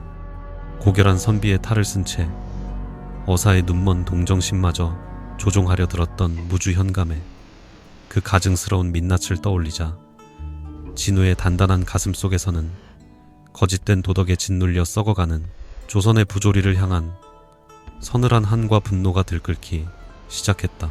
묵직한 은전 주머니를 남기고 기방을 나선 진우의 위로 무주의 붉은 노을이 피비린내처럼 번져가고 있었고, 그는 복수심에 미쳐버린 사또의 집념이 이 마을을 얼마나 끔찍하게 재개만한 짓누르고 있는지 뼈저리게 실감했다. 모든 정황이 현감의 치밀한 계획살인을 가리키고 있었으나 진우의 예리한 본능은 여전히 덕지대의 시신에 남겨진 짐승 같은 폭력의 흔적들과 박행수의 투신자살 사건이 묘하게 맞물리는 지점을 날카롭게 의심하고 있었다. 만약 사또가 직접 아내를 죽였다면 굳이 시신을 능욕하여 댐에 버릴 이유가 없었기에 이 복수극의 무대 위에는 사또의 이성적인 통제를 완전히 벗어난 또 다른 탐욕스러운 짐승이 날뛰고 있음이 분명했다. 저잣거리의 싸늘한 밤바람을 맞으며 객잔으로 발걸음을 돌린 암행어사의 그림자는 깊고 묵직하게 길어졌고, 그의 차가운 눈동자는 두 건의 살인사건을 교묘하게 엮어낸 추악한 진실의 그물망을 끊어내기 위해 번뜩이고 있었다. 내일 동이 트면 죽은 박 행수의 저택을 들이닥쳐 그 탐욕스러운 이씨 부인과 겁쟁이 유생의 목통을 조여 그들이 숨기고 있는 마지막 비밀의 조각을 강제로 뜯어내어 이 비비린내 나는 퍼즐을 완성할 참이었다. 열렬하는 화려한 병풍 뒤에서 색욕에 탐닉했던 여인과 도덕이라는 가면을 쓰고 잔혹한 사리를 품었던 사대부의 비극 속에서 진우는 진정한 심판자의 검을 뽑아들어 썩어 문드러진 거짓의 껍데기들을 산산이 도륙하리라 굳게 맹세했다. 조진우는 다음날 동이 트자마자 호위무사 동수를 대동하고 무주장터에서 가장 화려한 기와집인 박행수의 저택으로 거침없이 발걸음을 옮겼다. 겉보기에는 거상의 부유함이 철저하게 묻어나는 웅장한 대문과 높은 담장이었으나 그 안에는 주인의 갑작스러운 죽음이 남긴 음산하고 불길한 기운이 무겁게 가라앉아 있었다. 굳게 닫힌 소슬 대문을 거칠게 두드리자 초상집의 침울한 분위기와는 어울리지 않게 눈치를 살피는 하인들이 서둘러 문을 열었고 두 사람은 안채로 향했다. 진우는 상단 객주의 신분을 내세우며 고인과 얽힌 막대한 금전적 채무 관계를 빌미로 상복을 입은 젊은 접실이 씨와 그 곁을 지키는 유생을 기어코 대면하고야 말았다. 안채의 넓은 대청마루에 마주 앉은 이 씨. 부인은 소박한 하얀 상복을 걸치고 있었으나 그녀의 붉은 입술과 짙은 분내음은 과부의 애끓는 슬픔보다는 교태로운 새끼를 은연중에 풍기고 있었다. 그녀의 곁에는 비루한 행색에 젊고 병약한 유생이 불안한 눈빛으로 바닥만 응시한 채 파르르 떨고 있었으며 진우는 이 기묘한 남녀의 조합이 내뿜는 역겨운 기만을 단숨에 꿰뚫어 보았다. 어사는 두 사람을 향해 날카로운 시선을 던지며 며칠 전 연회가 열리던 밤 박행수가 스스로 연못에 몸을 던졌다는 그 어처구니 없는 죽음의 진상에 대해 하나도 빠짐없이 낱낱이 고하라고 서늘하게 압박했다. 이씨 부인은 돌연 소매자락으로 얼굴을 가리며 처연한 눈물을 쏟아내기 시작했고 남편이 최근 극심한 환각에 시달리다 연회 도중 갑자기 미친 듯이 괴성을 지르며 후원 연못으로 뛰어들었다고 흐느꼈다. 곁에 있던 유생 역시 이마에 맺힌 식은땀을 연신 닦아내며 자신은 그저 행수의 부름을 받고 시문을 나누러 왔을 뿐인데 눈앞에서 벌어진 참극에 어찌할 바를 몰랐다며 거짓된 증언을 거들었다. 조진우는 두 남녀가 미리 입을 맞춘 듯 줄줄 읊어대는 자기적인 비극의 서사를 묵묵히 들으며 속으로는 짐승만도 못한 탐욕으로 사람을 죽이고도 눈물로 위장하는 이들의 파렴치함에 차가운 냉소를 머금고 있었다. 어사는 천천히 찻잔을 내려놓으며 비단 상단을 이끄는 노련한 행수가 고작 몇 번의 환각 때문에 잔치 도중 하필이면 유생과 접실 앞을 가로질러 연못으로 뛰어들었다는 사실이 참으로 기이하다고 비꼬았다. 그는 차가운 미소를 지으며 아무리 깊은 연못이라 한들 장정의 시신이 며칠이 지나도록 물 위로 떠오르지 않고 흔적조차 없이 감쪽같이 사라졌다는 것은 세상 이치에 도무지 맞지 않는 억지라고 날카롭게 지적했다. 진우의 뼈 있는 날 선추궁에 이씨 부인의 울음소리가 멈칫하더니 그녀의 교태로운 눈동자가 당황으로 거칠게 흔들리기 시작했고 유생에 떨리던 두 손은 찻상을 엎을 듯이 격렬하게 경련을 일으켰다. 조진우는 자리에서 벌떡 일어나 유생의 멱살을 잡아채듯 거칠게 다가가 늦은 밤 외간 남자인 내 놈이 사대부의 예법을 어기고 안주인이 있는 연회 자리에 버젓이 동석한 진짜 이유가 무엇이냐고 호통을 쳤다. 그는 이미 저잣거리의 도둑 개똥이를 통해 두 사람의 추잡한 불륜 행각을 낱낱이 파악하고 있었으며 시신도 없는 자살 사건을 기화로 거상의 막대한 재산을 독차지하려는 얄팍한 수작을 단호하게 짓밟아버렸다. 진우가 이씨 부인과 유생이 기방의 뒷방을 드나들며 질펀한 정사를 벌였던 구체적인 날짜와 정황까지 서늘하게 읊어대자 철면피 같던 이씨 부인의 얼굴은 순식간에 잿빛으로 질리며 짐승 같은 비명을 질렀다. 이씨 부인은 사색이 된 얼굴로 자리에서 일어나 천한 객주 주제에 어찌 감히 상중인 양반댁 과부를 이토록 끔찍한 모함으로 능욕하느냐며 도끼 어린 목소리로 악을 쓰며 반항했다. 그러나 진우는 눈썹 하나 까딱하지 않고 남편을 잃은 슬픔에 빠진 여인이 어찌 이리도 짙은 분단장을 하고 밤마다 외간 남자와 미래를 즐길 여력이 있느냐며 그녀의 역겨운 위선을 무참히 조롱했다. 그는 두 남녀가 박행수를 독살했거나 방 안에서 교살한 뒤 누군가 죽은 남편의 화려한 겉옷을 걸쳐 입고 연못으로 뛰어드는 연극을 벌여 자살로 위장했을 것이라는 날카로운 추리를 잔혹하게 들이밀었다. 어사의 서늘한 추리가 가슴을 파고들자 나약한 유생은 극도의 공포에 사로잡혀 숨을 헐떡이며 바닥에 털썩 주저앉았고 제발 목숨만은 살려달라며 애처로운 시선으로 이씨 부인을 원망스럽게 쳐다보기 시작했다. 진우는 이 나약한 틈을 놓치지 않고 유생을 향해 당장 그날 밤 진실을 이실직고하지 않는다면 내 놈이 주동자가 되어 살인과 기만의 끔찍한 책임을 모두 뒤집어쓰고 능지처참을 당할 것이라 매섭게 협박했다. 공포에 질려 이성을 잃은 유생은 더듬거리며 박행수가 물에 빠질 당시 입고 있었다는 옷의 색깔을 무심코 다르게 내뱉는 치명적인 실수를 저질렀고 이씨 부인은 경악하며 그의 입을 틀어막으려 발버둥쳤다. 이 결정적인 모순을 낚아챈 진우는 싸늘하게 웃으며 이미 무주관하의 포졸들에게 명하여 후원의 연못물을 바닥까지 전부 퍼내고 있으니 시신이 없다면 너희 둘은 무조건 살인, 귀로 몰릴 것이라 선언했다.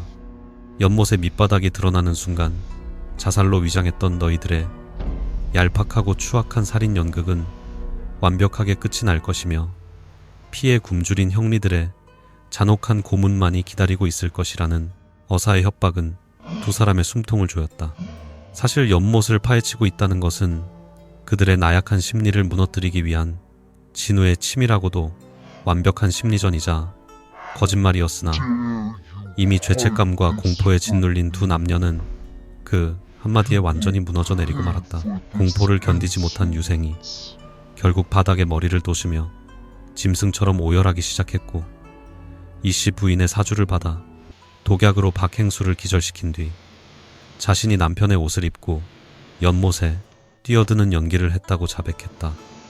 이씨 부인은 악에 받쳐 유생의 뺨을 갈기며 발악했으나 이미 돌이킬 수 없는 진실이 폭로된 이상 그녀의 앙칼진 저항은 한낱 짐승의 발버둥에 불과했고 대청마루는 순식간에 두 남녀의 처절한 파멸로 물들었다.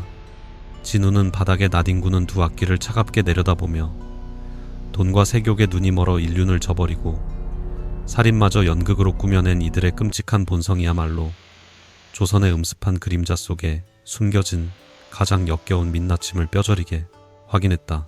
진우는 유생의 처참한 자백을 들으며 이 거짓된 투신자살 연극이 민정호 사또가 서재에서 주장했던 그 끔찍하고 기괴한 광증의 살인 고백과 소름 끼치도록 똑같은 조작의 패턴을 띠고 있다는 사실에 전율했다. 환각과 광기라는 완벽한 변명거리를 내세워 끔찍한 살인을 은폐하고 자신들의 추악한 욕망을 채우려 한 수법이 어쩌면 이리도 징그러울 만큼 쌍둥이처럼 닮아 있는지 진우의 차가운 눈매는 더욱 예리하게 빛나기 시작했다. 무주에 썩어빠진 권력자와 탐욕스러운 접실이 각자의 밀실에서 벌인 이 두 편의 잔혹한 살인 연극은 철저히 도덕을 기만하고 진실을 은폐하려는 사대부 사회의 썩은 뿌리가 얼마나 깊고 어두운지를 적나라하게 증명하고 있었다. 진우는 호위무사 동수에게 눈짓하여 발악하는 이씨 부인과 겁에 질려 오줌을 지린 유생을 오랏줄로 단단히 결박하게 하고는 저택의 하인들을 모두 대청마루 앞으로 끌어안쳐 삼엄한 감시를 명했다. 이제 살인 연극의 전모가 밝혀졌으니 진짜 박행수의 차가운 시신이 이 넓고 웅장한 저택의 어느 어두운 바닥 밑이나 은밀한 공간에 처참하게 유기되어 있을 것이 분명하여 즉각적인 수색이 필요했다. 박행수의 억울한 원혼을 달래고 이 추악한 치정살인극에 완벽한 마침표를 찍기 위해 어사는 다시 한번 서늘한 기운을 뿜어내며 살인마들이 필사적으로 감추려 했던 진짜 진실의 파편을 찾아 저택의 깊은 어둠 속으로 걸어 들어갔다. 조진우는 박행수의 웅장한 저택을 샅샅이 수색하며 서늘한 직감에 따라 이씨 부인과 유생이 은밀한 미래를 즐겼을 안채의 가장 깊숙하고 내밀한 안방으로 무거운 발걸음을 돌렸다. 겉보기에는 참으로 평온하고 깔끔하게 정돈된 여인의 방이었으나 지나치게 짙은 백단향 냄새가 코를 찌르며 오히려 무언가 썩어가는 끔찍한 악취를 필사적으로 감추려는 기괴한 의도를 뿜어내고 있었다. 암행어사는 매서운 눈빛을 번뜩이며 방바닥을 덮고 있는 화려하고 두꺼운 최고급 돗자리를 당장 걷어내라고 동수에게 엄하게 명했고 돗자리가 거칠게 치워지자 반듯하게 깔린 장판 밑으로 미세하게 틈이 벌어진 나무 바닥에 윤곽이 섬뜩하게 그 추악한 민낯을 드러냈다. 듬직한 동수가 서늘한 칼끝으로 겹겹이 발린 장판을 무참히 찢어내고 어긋난 널빤지들을 거칠게 뜯어내자 그 아래로 축축하게 젖은 검은 흙바닥과 함께 커다란 나무 괴짝 하나가 기괴한 모습을 드러냈다. 굳게 닫힌 괴짝의 틈새로는 차마 숨을 쉬기 힘들 정도로 역겨운 시취가 새어나오고 있었으며 이는 두 불륜 남녀가 얼마나 잔혹하고 대담하게 남편을 살해하고 그 시신을 은닉했는지를 적나라하게 증명하는 끔찍한 증거였다. 진우가 차가운 표정으로 괴짝의 뚜껑을 단숨에 박살내듯 열어젖히자 그 안에는 목에 선명하고 끔찍한 자줏빛 교살의 흔적을 남긴 채 사지가 기괴하게 꺾여 구겨져 있는 거상박 행수의 처참한 시신이 마침내 모습을 드러냈다. 참혹한 시신을 눈으로 확인한 저택의 하인들이 끔찍한 비명을 지르며 공포에 질려 나자빠졌고 밖에서 결박당한 채 이 참상을 지켜보던 이씨 부인은 결국 실성한 듯 기괴하게 미친 웃음을 터뜨리며 쓰러졌다.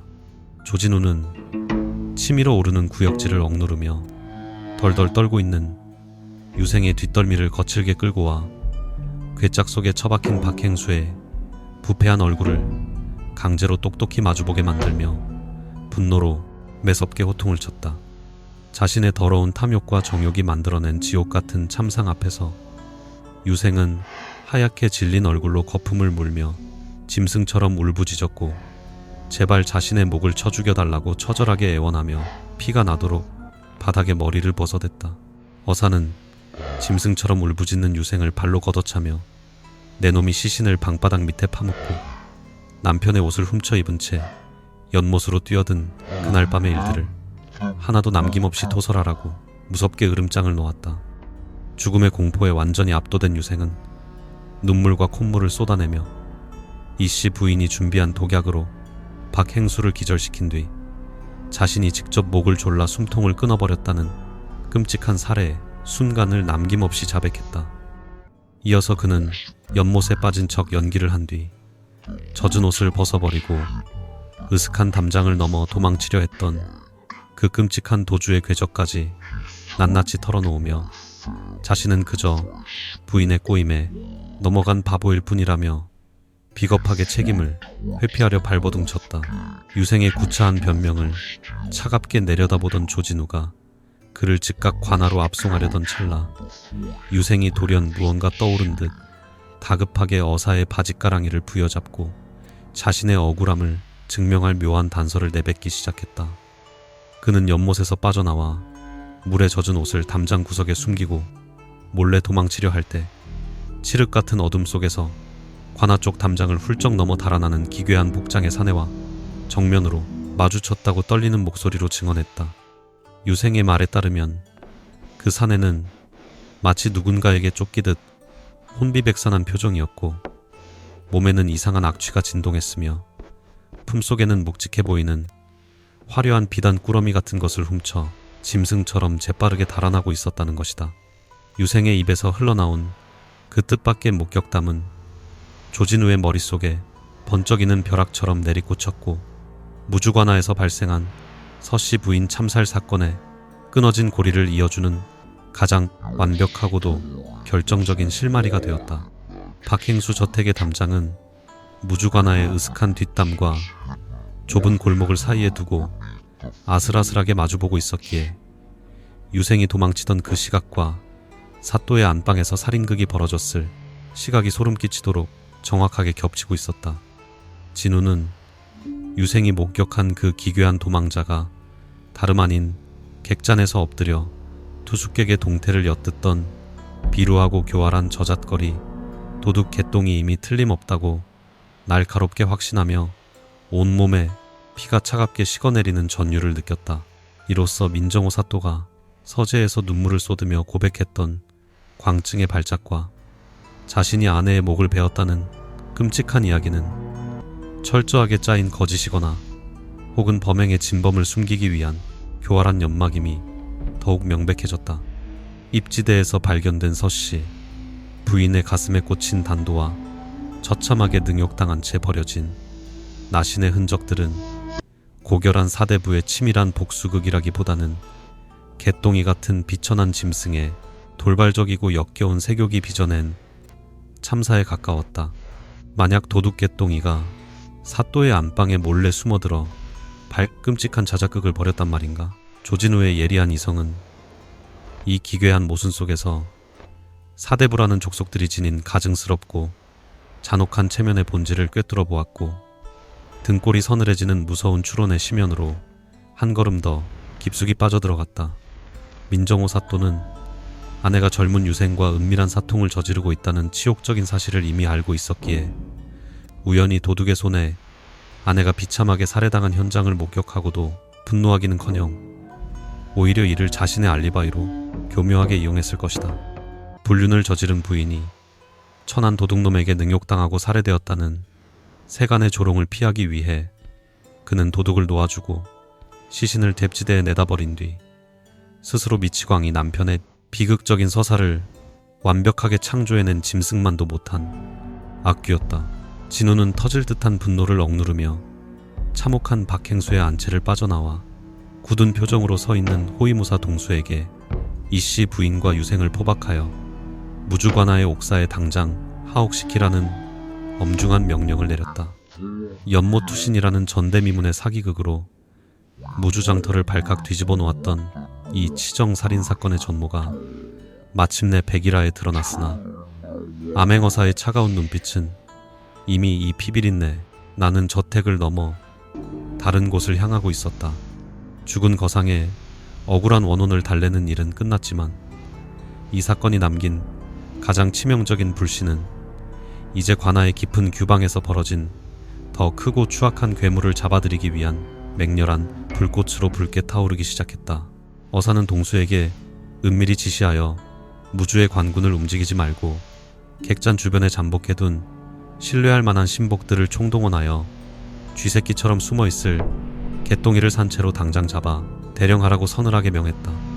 그 비열한 도둑놈이 훔쳐간 비단 꾸러미 속에 서씨 부인의 진짜 사인과 안방 밀실의 끔찍한 진실을 증명할 결정적인 단서가 숨겨져 있을 것이 분명하기에 결코 그를 살아서 무주 밖으로 빠져나가게 두어선 안 되었다.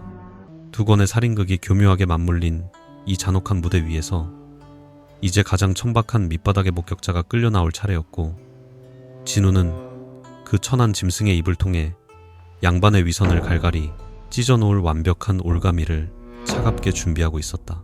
하늘에는 어느덧 먹구름이 짙게 깔리며 금방이라도 차가운 소나기를 퍼부을 듯 불길한 기운이 감돌았고, 진우는 묵직한 발걸음을 돌려 민정호 사또가 칩거하고 있는 고즈넉한 무주 관아를 향해 다시 걷기 시작했다. 겉으로는 조상의 저주와 광증에 희생된 비운의 사대부 행세를 하며 속으로는 아내의 죽음을 철저하게 계산하고 이용한 그 가증스러운 괴물의 멱살을 거머쥐기 위한 마지막 사냥이 마침내 임박했음을 어사는 뼈저리게 직감했다. 핏빛으로 물든 낡은 사계절, 병풍 뒤에 숨어 거짓된 눈물을 흘리는 그 악귀의 가면을 잔혹하게 벗겨내고 무주의 썩은 피를 완전히 뽑아내리라 다짐하며 암행어사의 차가운 도포, 자락이 스산한 바람 속을 매섭게 갈랐다. 조진우의 엄중한 명을 받은 호위무사 동수는 영남 객잔 주변의 짙은 어둠 속에 몸을 완벽히 숨긴 채 숨죽여 짐승의 출현을 기다리고 있었다. 깊은 밤이 되어서야 낡은 담장 위로 검은 그림자 하나가 소리 없이 미끄러지듯 내려앉았고, 그 기괴하고 날렵한 움직임은 틀림없는 저잣거리 도둑개똥이었다. 동수는 먹잇감을 노리는 매처럼 단숨에 허공을 갈라 날아올랐고, 개똥이가 미쳐 비명을 지를 틈조차 없이 그의 앙상한 목덜미를 거칠게 낚아채어 차가운 바닥에 매다 꽂았다. 바닥에 처박힌 비루한 짐승은 격렬하게 발버둥치며 품속에 화려한 비단 꾸러미를 끌어안으려 했으나 동수의 무자비하고 육중한 발길질 한 번에 완전히 제압당해 포박되고 말았다. 진우는 객잔의 인적이 드문 지하 창고로 개똥이를 끌고 가 횃불 하나만을 밝힌 채 그 비열한 도둑의 핏발선 눈동자를 서늘하게 내려다보았다. 바닥에 내동댕이 쳐진 비단 꾸러미가 거칠게 풀어지자 그 안에서는 무주거나 안방에서 훔쳐낸 것이 분명한 값비싼 은비녀와 금가락지들이 우수수 쏟아져 내렸다. 개똥이는 덜덜 떨며 자신은 그저 버려진 물건을 주었을 뿐이라며 뻔뻔한 거짓말을 늘어놓았지만 진우의 차갑고 무자비한 시선 앞에서는 그 어떤 변명도 통하지 않았다. 어사는 서늘하게 빛나는 단도를 뽑아들어 개똥이의 턱 밑에 바짝 들이밀었고 내 놈이 사또의 안방에 잠입해 서씨 부인의 가슴에 칼을 꽂던 그 밤의 행적을 모두 알고 있다며 으름장을 놓았다. 박행수의 저택 담장을 넘어 도망치던 내 놈의 기괴한 몰골을 똑똑히 목격한 자가 있으며 내 놈 특유의 그 역겨운 채취와 절름거리는 발걸음이 바로 완벽한 증거라고 진우가 싸늘하게 쏘아붙였다. 살인귀로 몰려 당장 목이 달아날 절체절명의 위기에 처한 개똥이는 짐승처럼 울부짖으며 자신은 결코 처음부터 살인을 저지를 의도가 없었으며 그저 빈방에서 재물만 훔쳐 달아나려 했을 뿐이라고 처절하게 애원하기 시작했다.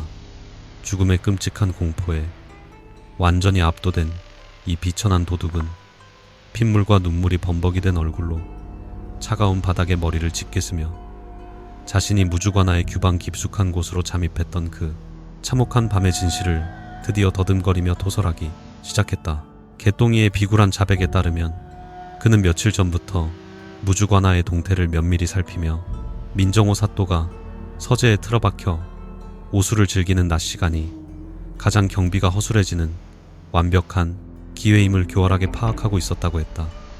사건이 벌어진 당일 오후 그는 인적이 드문 관아의 뒷담을 짐승처럼 민첩하게 타고 넘어 하녀들이 기거하는 행랑채를 조심스럽게 피해 부인의 안방 쪽으로 소리 없이 스며드는데 완벽하게 성공했다. 안방문 앞에는 어린 몸종 하나가 꾸벅꾸벅 졸고 있었으나 개똥이는 품속에서 독한 미약과 수면제를 섞은 연기를 뿜어내는 대나무 대통을 꺼내어 문틈으로 은밀하게 불어넣었고 결국 몸종을 완전히 깊은 혼수 상태에 빠뜨려 버렸다. 몸종이 쓰러진 것을 확인한 뒤 굳게 닫힌 안방의 문쇠를 짐승처럼 능숙한 솜씨로 따고 내부로 잠입한 개똥이는 서씨 부인 역시 독한 약기운에 취해 세상 모르고 깊은 잠에 빠져 있을 것이라 굳게 믿었다. 그는 숨소리조차 죽인 채 값비싼 폐물이 숨겨져 있을 화려한 자개장을 향해 조심스럽게 다가갔으나 우연히 고개를 돌려 화려한 붉은 비단 휘장이 드리워진 침상 쪽을 바라본 순간 그 자리에 돌처럼 굳어버리고 말았다. 사대부 가문의 고결한 안주인이 단정한 치미를 입고 누워있을 것이라는 그의 상식적인 예상과는 전혀 달리 서씨 부인은 실오라기 하나 걸치지 않은 완벽한 나신으로 비단 요 위에 나른하게 엎드려 있었던 것이다. 대낮부터 규방 깊숙한 곳에서 벌거벗은 채 누워있는 사대부 여인의 기괴하고도 매혹적인 자태는 평생을 밑바닥에서 짓밟히며 살아온 천한 도둑의 억눌린 색욕과 비틀린 정복욕을 단숨에 잔혹하게 자극해버렸다. 개똥이는 이성을 잃은 짐승처럼 침상으로 서서히 다가갔고 약기운에 취해 무방비 상태로 누워있는 그녀의 하얀 살결을 바라보며 평소 자신들을 벌레 보듯 경멸하던 양반 족속들을 철저하게 유린하고 싶다는 추악한 충동에 휩싸였다. 땀에 젖은 거친 손을 뻗어 부인의 부드러운 어깨를 탐욕스럽게 어루만지는 순간 죽은 듯이 잠들어 있던 서씨 부인이 무의식 중에 미세한 신음을 흘리며 몸을 뒤척이기 시작했고 개똥이의 심장은 미친 듯이 요동쳤다. 부인이 희미하게 눈을 뜨며 낯선 침입자의 기괴한 몰골을 인식하고 날카로운 비명을 지르려던 바로 그 찰나 극도의 공포와 흥분에 사로잡힌 개똥이는 이성을 완전히 상실한 채 짐승 같은 폭력을 휘둘렀다. 그는 거친 손으로 그녀의 입을 틀어막고 반항하는 가녀린 몸뚱이를 잔혹하게 짓누르며 능욕을 시도했으나 부인이 발버둥치며 강하게 저항하자 그 비틀린 욕망은 순식간에 통제할 수 없는 잔인한 사리로 돌변해버렸다. 자신의 더러운 얼굴을 보았으니 살려두면 무조건 능지처참을 당할 것이라는 끔찍한 두려움이 엄습하자 그는 허리춤에 차고 있던 날카로운 호신용 단도를 반사적으로 뽑아들어 부인의 왼쪽 가슴을 향해 무자비하게 내리꽂고 말았다.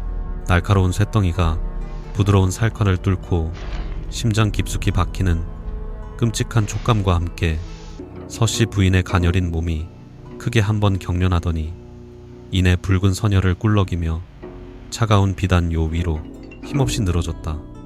방금 전까지 색욕에 미쳐 날뛰던 개똥이는 눈앞에서 벌어진 처참한 살인극과 솟구치는 붉은 피를 마주하자 그제야 자신이 돌이킬 수 없는 끔찍한 짓을 저질렀다는 사실을 깨닫고 극심한 공포에 질려 벌벌 떨기 시작했다. 그는 피 묻은 단도를 침상 곁에 내팽개친 채 눈에 띄는 폐물과 비단 꾸러미만을 미친 듯이 주워 담고는 신발조차 제대로 신지 못한 채 안방의 은밀한 뒷문을 통해 후원으로 황급히 달아났다. 후원의 담장을 넘으려던 찰나 개똥이는 안방 쪽으로 다가오는 무거운 남자의 발소리를 똑똑히 들었으며 그것이 필시 서재에서 낮잠을 자고 있던 민정호 사또의 발걸음일 것이라 직감하고 숨을 죽인 채 몸을 숨겼다. 사또가 안방 문을 열고 들어가는 소리가 들려왔으나 기이하게도 아무런 비명이나 호통 소리도 들리지 않았고 잠시 후 무언가 육중한 것이 바닥에 쓰러지며 도자기가 산산조각 나는 요란한 파열음만이 고요한 관아를 날카롭게 찢어 놓았다. 개똥이는 자신이 피워놓은 독한 수면 연기가 방 안에 아직 짙게 남아있어 사또 역시 그 연기를 들이마시고 혼절했을 것이라 짐작하며 그 틈을 타 쥐새끼처럼 담장을 넘어 땜지대 쪽으로 도망쳤다고 고백했다. 개똥이의 처절하고 비루한 자백이 모두 끝나자 지하 창고에는 무거운 침묵만이 감돌았고 조진우는 차가운 시선으로 바닥에 엎드려 헐떡이는 짐승의 몰골을 내려다보며 사건의 모든 조각들이 완벽하게 맞아떨어지는 소름 끼치는 전율을 느꼈다.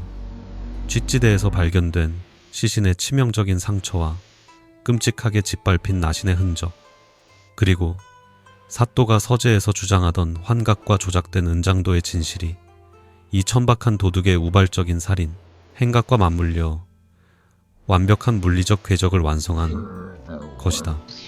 사또는 부인의 끔찍한 불륜 사실을 이미 눈치채고 있었고 외간 남자와 정을 통하려 대낮부터 발가벗고 누워있던 부인이 뜻밖의 도둑에게 참혹하게 살해당한 현장을 목격하고는 이를 자신의 완벽한 복수극으로 교묘하게 뒤바꾸어 버린 셈이었다. 민정호 사또는 아내가 살해당한 현장을 발견하고도 범인을 추적하기는커녕 자신의 끔찍한 광증이 발작하여 아내를 베어버렸다는 완벽한 거짓 서사를 창조해내어 가문의 체면과 자신의 더러운 복수심을 동시에 충족시키는 악마적인 지략을 발휘했다. 그는 시신을 은밀하게 죄지대에 유기하고 자신은 미치광이 행세를 하며 암행어사의 눈먼 동정심을 조종하여 이 모든 사건을 슬프고도 기구한 운명의 장난으로 영원히 덮어버리려 했던 세상에서 가장 가증스럽고 이기적인 위선자였던 것이다. 진우는 차가운 분노로 두 주먹을 불끈 쥐며 개똥이를 더욱 단단히 포박하여 관아의 지하 감옥에 쳐넣으라. 명하고는 사대부라는 껍데기 속에 숨어있는 진짜 악귀를 처단하기 위해 무주 관아를 향해 무거운 발걸음을 돌렸다. 칠흑 같은 밤하늘에는 먹구름이 소용돌이치며 금방이라도 차가운 폭우를 쏟아낼 듯 불길하게 으르렁거렸고 조진우의 굳게 담은 입술 사이로는 조선의 썩어빠진 도덕과 위선을 향한 서늘한 경멸의 한숨이 무겁게 새어나왔다. 천박한 생욕에 미쳐 칼을 휘두른 저작거리의 도둑보다 체면과 명예를 지키겠다는 명분 아래 아내의 참혹한 죽음마저 철저하게 조작하고 이용한 양반 사대부의 그 차갑고 이성적인 광기가 어사의 마음을 더욱 처참하게 짓누르고 있었다. 내일 아침 동이 트면 그 화려하고 거짓된 사계절 병풍 앞에 민정호 사또를 무릎 꿇리고 이 모든 피비린내 나는 진실의 가면을 산산조각 내버리리라 다짐하며 진우의 예리한 검날은 어둠 속에서 조용히 심판의 빛을 머금었다. 무거운 먹구름이 밤새 묵은 비를 쏟아내고 마침내 스산한 아침이 무주 관아의 기와지붕 위로 차갑게 내려앉았다. 암행어사 조진우는 젖은 흙바닥을 밟으며 굳게 닫힌 민정호 사또의 서재를 향해 묵직하고도 단호한 발걸음을 내디뎠다. 그의 손에는 간밤에 비루한 도둑 개똥이로부터 받아낸 끔찍한 자백의 내용이 적힌 문서와 시신에서 거둔 피 묻은 단도가 단단히 쥐어져 있었다. 겉으로는 광증에 시달리는 비운의 사대부를 처절하게 연기하고 있지만 속으로는 이 모든 참극을 교묘하게 조종한 그 가증스러운 위선자의 추악한 가면을 자비 없이 벗겨낼 참이었다. 거짓을 베어낼 어사의 눈빛은 벼려낸 칼날처럼 매섭게 빛났다. 서재의 육중한 문을 거칠게 열어젖히자 짙은 향냄새와 함께 민정호 사또가 낡은 사계절 병풍 앞에 무릎을 꿇고 앉아있는 모습이 눈에 들어왔다. 그는 초췌한 얼굴로 허공을 응시하며 여전히 자신이 아내를 죽였다는 환각에 사로잡힌 미치광이의 핏기 없는 몰골을 완벽하게 연기하고 있었다. 조진우는 헛된 동정심 따위는 차갑게 거두어버리고 사또의 등 뒤로 다가가 그가 그토록 애지중지하던 겨울폭의 그림 앞에 피 묻은 단도를 거칠게 집어던졌다. 쇳덩이가 바닥에 부딪히며 내는 날카로운 파열음이 고요한 서재의 공기를 산산조각 냈고 사또의 어깨가 눈에 띄게 크게 움찔거렸다. 진우는 짐짓 놀란 척 몸을 떠는 사또를 향해 이제 그 가증스럽고 역겨운 광인 행세는 집어치우라며 천둥 같은 호통을 내질렀다. 어사는 어젯밤 탭지대에 숨겨져 있던 부인의 참혹한 시신을 수습했으며 진범인 저잣거리의 도둑놈 개똥이를 이미 포박하여 지하 옥사에 가두어 두었다고 서늘하게 선언했다. 나아가 서씨 부인이 얼굴을 가린 채 허름한 유생과 기방의 밀실을 드나들며 불륜을 저지르고 있었다는 그 천박한 치정의 행각까지 낱낱이 파악했음을 폭로했다. 사또의 완벽했던 거짓말의 성벽이 무너져 내리는 순간 민정호의 두 눈동자는 격렬하게 흔들렸고 핏기가 가신 입술은 파르르 떨리기 시작했다. 조진우는 서서히 다가가 민정호의 멱살을 거칠게 틀어쥐고는 절름발이 이방을 시켜 아내의 뒤를 캐게 했던 내 놈의 그 음흉한 수작을 내가 모를 줄 알았더냐고 차갑게 이죽거렸다. 사또는 이미 오래전부터 서씨 부인이 젊은 사내와 정을 통하고 있다는 그 치욕적인 사실을 낱낱이 알고 있었음에도 불구하고 사대부의 고결한 체면에 흠집이 날까 두려워 분노를 속으로만 사겨왔다. 아내의 외도를 알면서도 분노하기는커녕 조용히 앙심을 품고 복수의 칼날을 갈던 그 비열하고 계산적인 내면이 낱낱이 파헤쳐지자 민정호는 숨을 헐떡이며 멱살을 쥔 어사의 손을 밀어내려 발버둥쳤다. 어사는 그날 대낮에 부인이 벌거벗은 채 침상에 누워 미래를 기다리고 있던 그 불경한 규방의 풍경을 생생하게 묘사하며 사또의 심장을 잔혹하게 도려내기 시작했다. 낮잠을 자려다 우연히 안방에 들른 사또는 천한 도둑놈이 약에 취한 아내를 능욕하려다 가슴에 칼을 꼽고 달아나는 그 끔찍한 참상을 두 눈으로 똑똑히 목격했음이 틀림없다고 못을 박았다. 하지만 사또는 피를 흘리며 죽어가는 아내를 살리려 비명을 지르거나 도둑을 뒤쫓기는커녕 오히려 문을 닫아 걸고 방바닥에 쓰러진 척하며 잔혹한 침묵을 선택했다. 그토록 증오하던 부인이 비참하게 죽어가는 모습을 그저 서늘하게 지켜보고만 있었던 것이다. 민정호는 아내가 더러운 도둑놈의 손에 참혹하게 살해당했다는 사실이 세상에 알려지면 가문의 명예가 짓밟히고 사람들의 비웃음거리가 될 것을 무엇보다 뼈저리게 두려워했다. 그래서 그는 차라리 자신이 조상의 끔찍한 광증을 물려받아 이성을 잃고 발작을 일으켜 아내의 목을 베어버렸다는 완벽하고도 비극적인 거짓 서사를 치밀하게 창조해낸 것이다. 사랑하는 아내를 잃고 미쳐버린 불행한 사대부라는 동정 어린 껍데기를 뒤집어쓰므로써 불륜녀의 남편이라는 치욕스러운 낙인을 지워버리고 자신의 고결한 명망을 끝까지 지켜내려 했다. 조진우는 그 짐승만도 못한 이기적인 위선과 차가운 계산에 치밀어 오르는 역겨움을 도무지 감출 수가 없었다. 진우의 서늘하고도 완벽한 추리가 숨통을 조여오자 바닥에 엎드려 떨고 있던 민정호의 입에서 돌연 기괴하고 소름 끼치는 웃음소리가 터져나오기 시작했다. 미치광이의 나약한 껍데기를 미련 없이 벗어던진 그는 천천히 고개를 들어 올렸고 그의 두 눈에는 더 이상 슬픔이나 절망이 아닌 오만하고 도끼 어린 사대부의 서늘한 살기만이 번뜩이고 있었다. 민정호는 자리에서 일어나 구겨진 도포자락을 단정하게 매만지며 암행어사 따위가 감히 사대부 가문의 지엄한 법도와 고통을 어찌 이해할 수 있겠냐며 오히려 꼿꼿하고 당당한 태도로 맞서기 시작했다. 진우는 요괴처럼 돌변한 그의 태도에 혀를 내둘렀다. 민정호는 핏발선 눈으로 조진우를 노려보며 지아비를 속이고 천한 유생놈과 몸을 섞은 그 더러운 창부에게는 보찌대의 썩은 진흙구덩이조차 과분한 무덤이라고 악에 받쳐 부르짖었다. 자신이 평생을 바쳐 쌓아 올린 이 고결한 양반 가문의 뼈대와 명예를 그 천박한 계집의 역겨운 아랫도리 노름 따위에 허무하게 짓밟힐 수는 결코 없었다는 것이다. 그는 비록 자신이 직접 칼을 쥐지는 않았으나 하늘이 그 천한 도둑의 손을 빌려 부정한 아내를 처단하고 자신의 명예를 지켜준 것이라며 이 모든 참극을 오만한 합리화로 덮어버리려 했다. 참으로 구역질 나는 사대부의 오만이었다. 조진우는 분노로 끓어오르는 단전을 간신히 억누르며 인륜을 저버리고 사람의 목숨보다 껍데기뿐인 체면을 더 중시하는 내놈이야말로 저잣거리의 도둑보다 못한 진짜 괴물이라고 벼락같이 꾸짖었다. 아내가 죽어가는 그 처참한 순간조차 병풍의 그림에 조잡한 은장도를 덧그리며 자신의 알리바이를 조작할 궁리만 했던 그 차갑고 파렴치한 짐승의 심장을 어사는 날카로운 말로 무참히 난도질했다.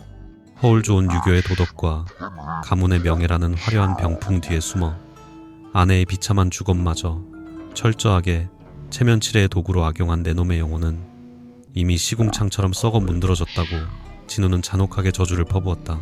사또의 얼굴은 불그락부르락 일그러졌으나 그는 이내 비릿한 미소를 지으며 어사라 할지라도 자신이 직접 살인을 저지르지 않은 이상 국법으로 자신을 처벌할 명분은 없을 것이라며 기고만장하게 반박했다. 진우 역시 그 교활한 사실을 너무도 뼈저리게 알고 있었기에 더욱 참담했으나 어사는 대신 내놈이 평생을 바쳐 목숨보다 소중히 여겼던 그 고결한 명예와 체면을 백성들 앞에서 산산조각 내주겠다고 매섭게 선고했다. 부인의 불륜 사실과 내놈이 도둑의 범행을 은폐하려 했다는 이 끔찍한 진실이 만천하에 까발려질 때 과연 내놈이 그 알량한 사대부의 가면을 쓰고 살아갈 수 있을지 차갑게 조롱했다. 자신이 가장 두려워하던 최악의 수치가 현실이 될 것임을 직감한 순간 민정호의 꼿꼿하던 척추가 무너져 내렸고 그의 오만했던 얼굴에는 비로소 짐승 같은 진짜 공포가 서서히 차오르기 시작했다. 권력과 형벌로는 징벌할 수 없는 이 교활한 악귀를 파멸시키는 유일한 방법은 그가 그토록 숭배하던 명망과 권위의 단상을 무참히 박살내어 끝없는 세상의 조롱거리로 전락시키는 것뿐이었다. 조진우는 절망에 빠져 부들부들 떠는 사또를 서늘하게 굽어보며 도덕이라는 이름의 거대한 감옥 속에 스스로를 가두어버린 이 어리석고 가련한 위선자를 향해 깊고 묵직한 한에 시선을 거두어들였다. 서재의 서늘한 공기가 두 사람을 무겁게 짓눌렀다. 무주 장터의 차가운 아침 공기를 가르고 끔찍했던 두 살인극의 전모가 마침내 백일하에 폭로되자 온 고을은 걷잡을 수 없는 충격과 경악의 도가니로 빠져들었다. 비단 상단 대행수를 잔혹하게 살해하고 자살로 위장했던 탐욕스러운 이씨 부인과 젊은 유생은 옥사에 갇혀 처참한 죽음을 기다리는 신세가 되었다. 또한 사대부 가문의 안주인을 능욕하고 심장에 칼을 꽂은 저잣거리에 비루한 도둑 개똥이 역시 목에 무거운 칼을 찬 채 형장으로 끌려갈 날만을 기다리게 되었다. 평화롭고 고결해 보이던 무주 고을의 겉모습은 핏빛 욕망과 더러운 탐욕이 빚어낸 참극으로 인해 산산조각이 났으며 백성들은 양반들의 끔찍한 이중생활에 혀를 내둘렀다. 하지만 이 모든 비극의 중심에 서 있던 민정호 사또의 운명은 세상의 상식과는 전혀 다른 기괴하고도 잔혹한 궤적을 그리며 파멸을 향해 치닫고 있었다. 조선의 엄격한 국법은 단지 도둑의 살인을 방조하고 시신을 유기했다는 정황만으로는 명망 높은 사대부이자 고을의 수령인 그를 살인죄로 얽어매어 참수할 명분을 찾지 못했다. 그러나 암행어사 조진우가 낱낱이 파헤친 그의 가증스러운 위선과 끔찍한 도덕적 타락은 저잣거리의 가장 천한 백성들에게까지 입에 오르내리며 그를 영원한 조롱거리로 전락시켰다. 목숨보다 소중하게 여겼던 고결한 학자로서의 명예와 체면이 더러운 오물통에 처박히는 순간 민정호가 입은 내상은 사형 선고보다 훨씬 끔찍했다. 자신이 완벽하게 짜놓았다고 믿었던 거짓된 희생양의 서사가 붕괴되고 추악한 민낯이 발가벗겨지자 민정호의 꼿꼿하던 정신은 마침내 그 무게를 견디지 못하고 무너져 내렸다. 위기를 모면하기 위해 스스로 꾸며냈던 조상의 끔찍한 저주와 미치광이의 환각은 이제 걷잡을 수 없는 진짜 광기가 되어 텅 빈 서재를 떠도는 그의 영혼을 잔혹하게 갉아먹기 시작했다. 굳게 닫힌 방문 너머로 매일 밤 서씨 부인의 구슬픈 원기가 찾아와 자신의 목을 조른다며 허공에 대고 짐승처럼 울부짖는 사또의 비명만이 흉가처럼 변해버린 관아를 맴돌았다. 체면을 지키기 위해 아내의 죽음마저 이용했던 그 차가운 이성은 흔적도 없이 타버렸고 오직 미쳐버린 껍데기만이 남았다. 조진우는 무주를 떠나기 직전 마지막으로 그 기괴한 지옥이 되어버린 관아의 서재를 찾아가 광기에 잡아먹힌 민정호 사또의 처참하고도 비참한 말로를 말없이 지켜보았다. 한때 위험 넘치던 무주 현감은 구겨지고 더러워진 도포자락을 끌어안고 구석에 웅크린 채 낡은 사계절 병풍의 겨울폭을 향해 피가 나도록 손톱을 긁어대고 있었다. 자신이 알리바이를 위해 덧그려 넣었던 그 조잡한 은장도의 흔적을 지우려 발버둥치는 그의 모습은 마치 스스로에게 내린 지독한 저주를 풀지 못해 영원히 고통받는 악귀처럼 보였다. 어사는 그 참혹한 풍경 속에서 허울 좋은 유교적 도덕이 한 인간의 영혼을 얼마나 기괴하게 비틀어 놓을 수 있는지 뼈저리게 목격했다. 미쳐버린 사또를 향한 일말의 동정심마저 거두어들인 조진우는 차가운 시선으로 찢어진 병풍과 그 아래 엎드려 오열하는 사내를 번갈아 바라보며 씁쓸한 탄식을 내뱉었다. 지아비의 냉대와 규방의 억압 속에서 비뚤어진 일탈을 꿈꾸었던 서씨 부인의 애달픈 한과 명예라는 보이지 않는 족쇄에 묶여 스스로 괴물이 되어버린 사또의 비극이 가슴을 짓눌렀다. 사대부라는 고귀한 신분이 부여하는 도덕적 우월감은 결국 인간의 가장 기본적인 감정마저 메마르게 하고 썩어 문드러진 껍데기만을 지키기 위해 피바람을 불러오는 잔혹한 허상에 불과했다. 진우는 이 방 안에 가득 찬 죽음과 광기의 악취를 뒤로 한 채 묵직한 발걸음을 돌려 굳게 닫힌 서재 문을 조용히 열고 나섰다. 관아를 빠져나온 진우가 새벽 안개가 자욱하게 깔린 무주의 거리를 걷는 동안 그의 곁에는 언제나처럼 듬직한 호위무사 동수가 두 필의 말을 끌고 묵묵히 뒤를 따르고 있었다. 핏빛 참극으로 얼룩졌던 며칠간의 밤이 지나가고 새로운 아침이 밝아오고 있었으나 안개에 휩싸인 고을의 풍경은 여전히 인간 내면의 심연처럼 흐릿하고 차갑기만 했다. 진우는 말에 올라타며 이 음습한 무주 땅에서 자신들이 파헤친 진실들이 과연 억울한 원혼들의 한을 온전히 풀어주었는지 아니면 그저 또 다른 상처만을 남겼는지 고뇌했다. 발굽소리가 고요한 새벽 공기를 가르며 메아리쳤고 두 사람은 미련 없이 마을의 경계를 향해 서서히 속도를 높이기 시작했다. 말등에 흔들리며 진우의 머릿속에는 각기 다른 욕망으로 파멸을 맞이한 두 여인의 얼굴이 짙은 안개 너머로 환영처럼 아스라이 스쳐 지나가며 묘한 여운을 남겼다. 숨막히는 연려의 굴레를 벗어던지고 위험한 정욕에 탐닉하다. 비참한 죽음을 맞이한 서씨, 부인과 탐욕에 눈이 멀어 지아비를 살해하고 거짓된 눈물을 흘리던 이씨, 부인의 결론은 참혹했다. 조선이라는 거대한 감옥 속에서 억눌린 채 살아가야만 했던 여인들이 뿜어낸 그 비틀린 한과 도끼는 결국 자신들뿐만 아니라 주변의 모든 것들을 불태워버리는 파괴적인 화염이 되었다. 어사는 그녀들이 남긴 서늘한 핏자국이 이 땅의 모순된 규범이 잉태한 필연적인 비극임을 깨닫고 길고 무거운 한숨을 허공에 흩뿌렸다. 또한 탐욕에 눈이 멀어 독약을 타던 가련하고 겁많은 유생과 세욕을 이기지 못하고 칼을 휘두른 뒤 도망치던 비루한 도둑 개똥이의 끔찍한 최후 역시 마찬가지였다. 화려한 양반 가옥의 은밀한 뒷방에서부터 역겨운 악취가 진동하는 객잔의 뒷골목에 이르기까지 무주의 모든 공간은 각자의 이기적인 욕망을 위해 타인을 기만하고 짓밟는 무자비한 사냥터와 다를 바 없었다. 진우는 겉으로는 엄격한 신분 질서와 도덕률이 지배하는 듯 보이지만 그 심연에는 이토록 짐승 같은 본능과 끔찍한 위선이 덜리를 틀고 있다는 사실에 치명적인 구역질을 느꼈다. 율법의 칼날로 그들의 육신은 단죄하였으나 인간의 피 속에 흐르는 근원적인 탐욕의 뿌리까지는 결코 뽑아낼 수 없다는 절망감이 그를 짓눌렀다. 무주의 낡은 성문을 벗어나 넓은 황야로 접어들자 아침의 차가운 바람이 거세게 불어오며 관아와 앱지대에서 묻어왔던 피비린내와 향냄새를 서서히 허공으로 날려버리기 시작했다. 진우는 고개를 들어 흐린 하늘을 올려다보고는 품속에서 자신이 위장용으로 사용했던 상단 객주 심진우라는 이름이 적힌 붉은 명패를 꺼내어 차가운 시선으로 잠시 내려다보았다.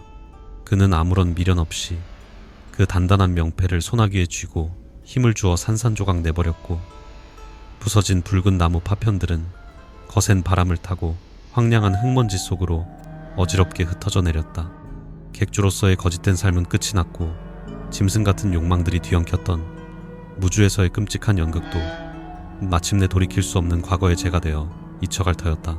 암행어사라는 고독하고도 잔혹한 숙명은 이토록 인간 세상의 가장 어둡고 썩어빠진 심연을 끊임없이 직면하고 그 위에 맺힌 피눈물을 닦아내야만 하는 형벌과도 같은 길이었다.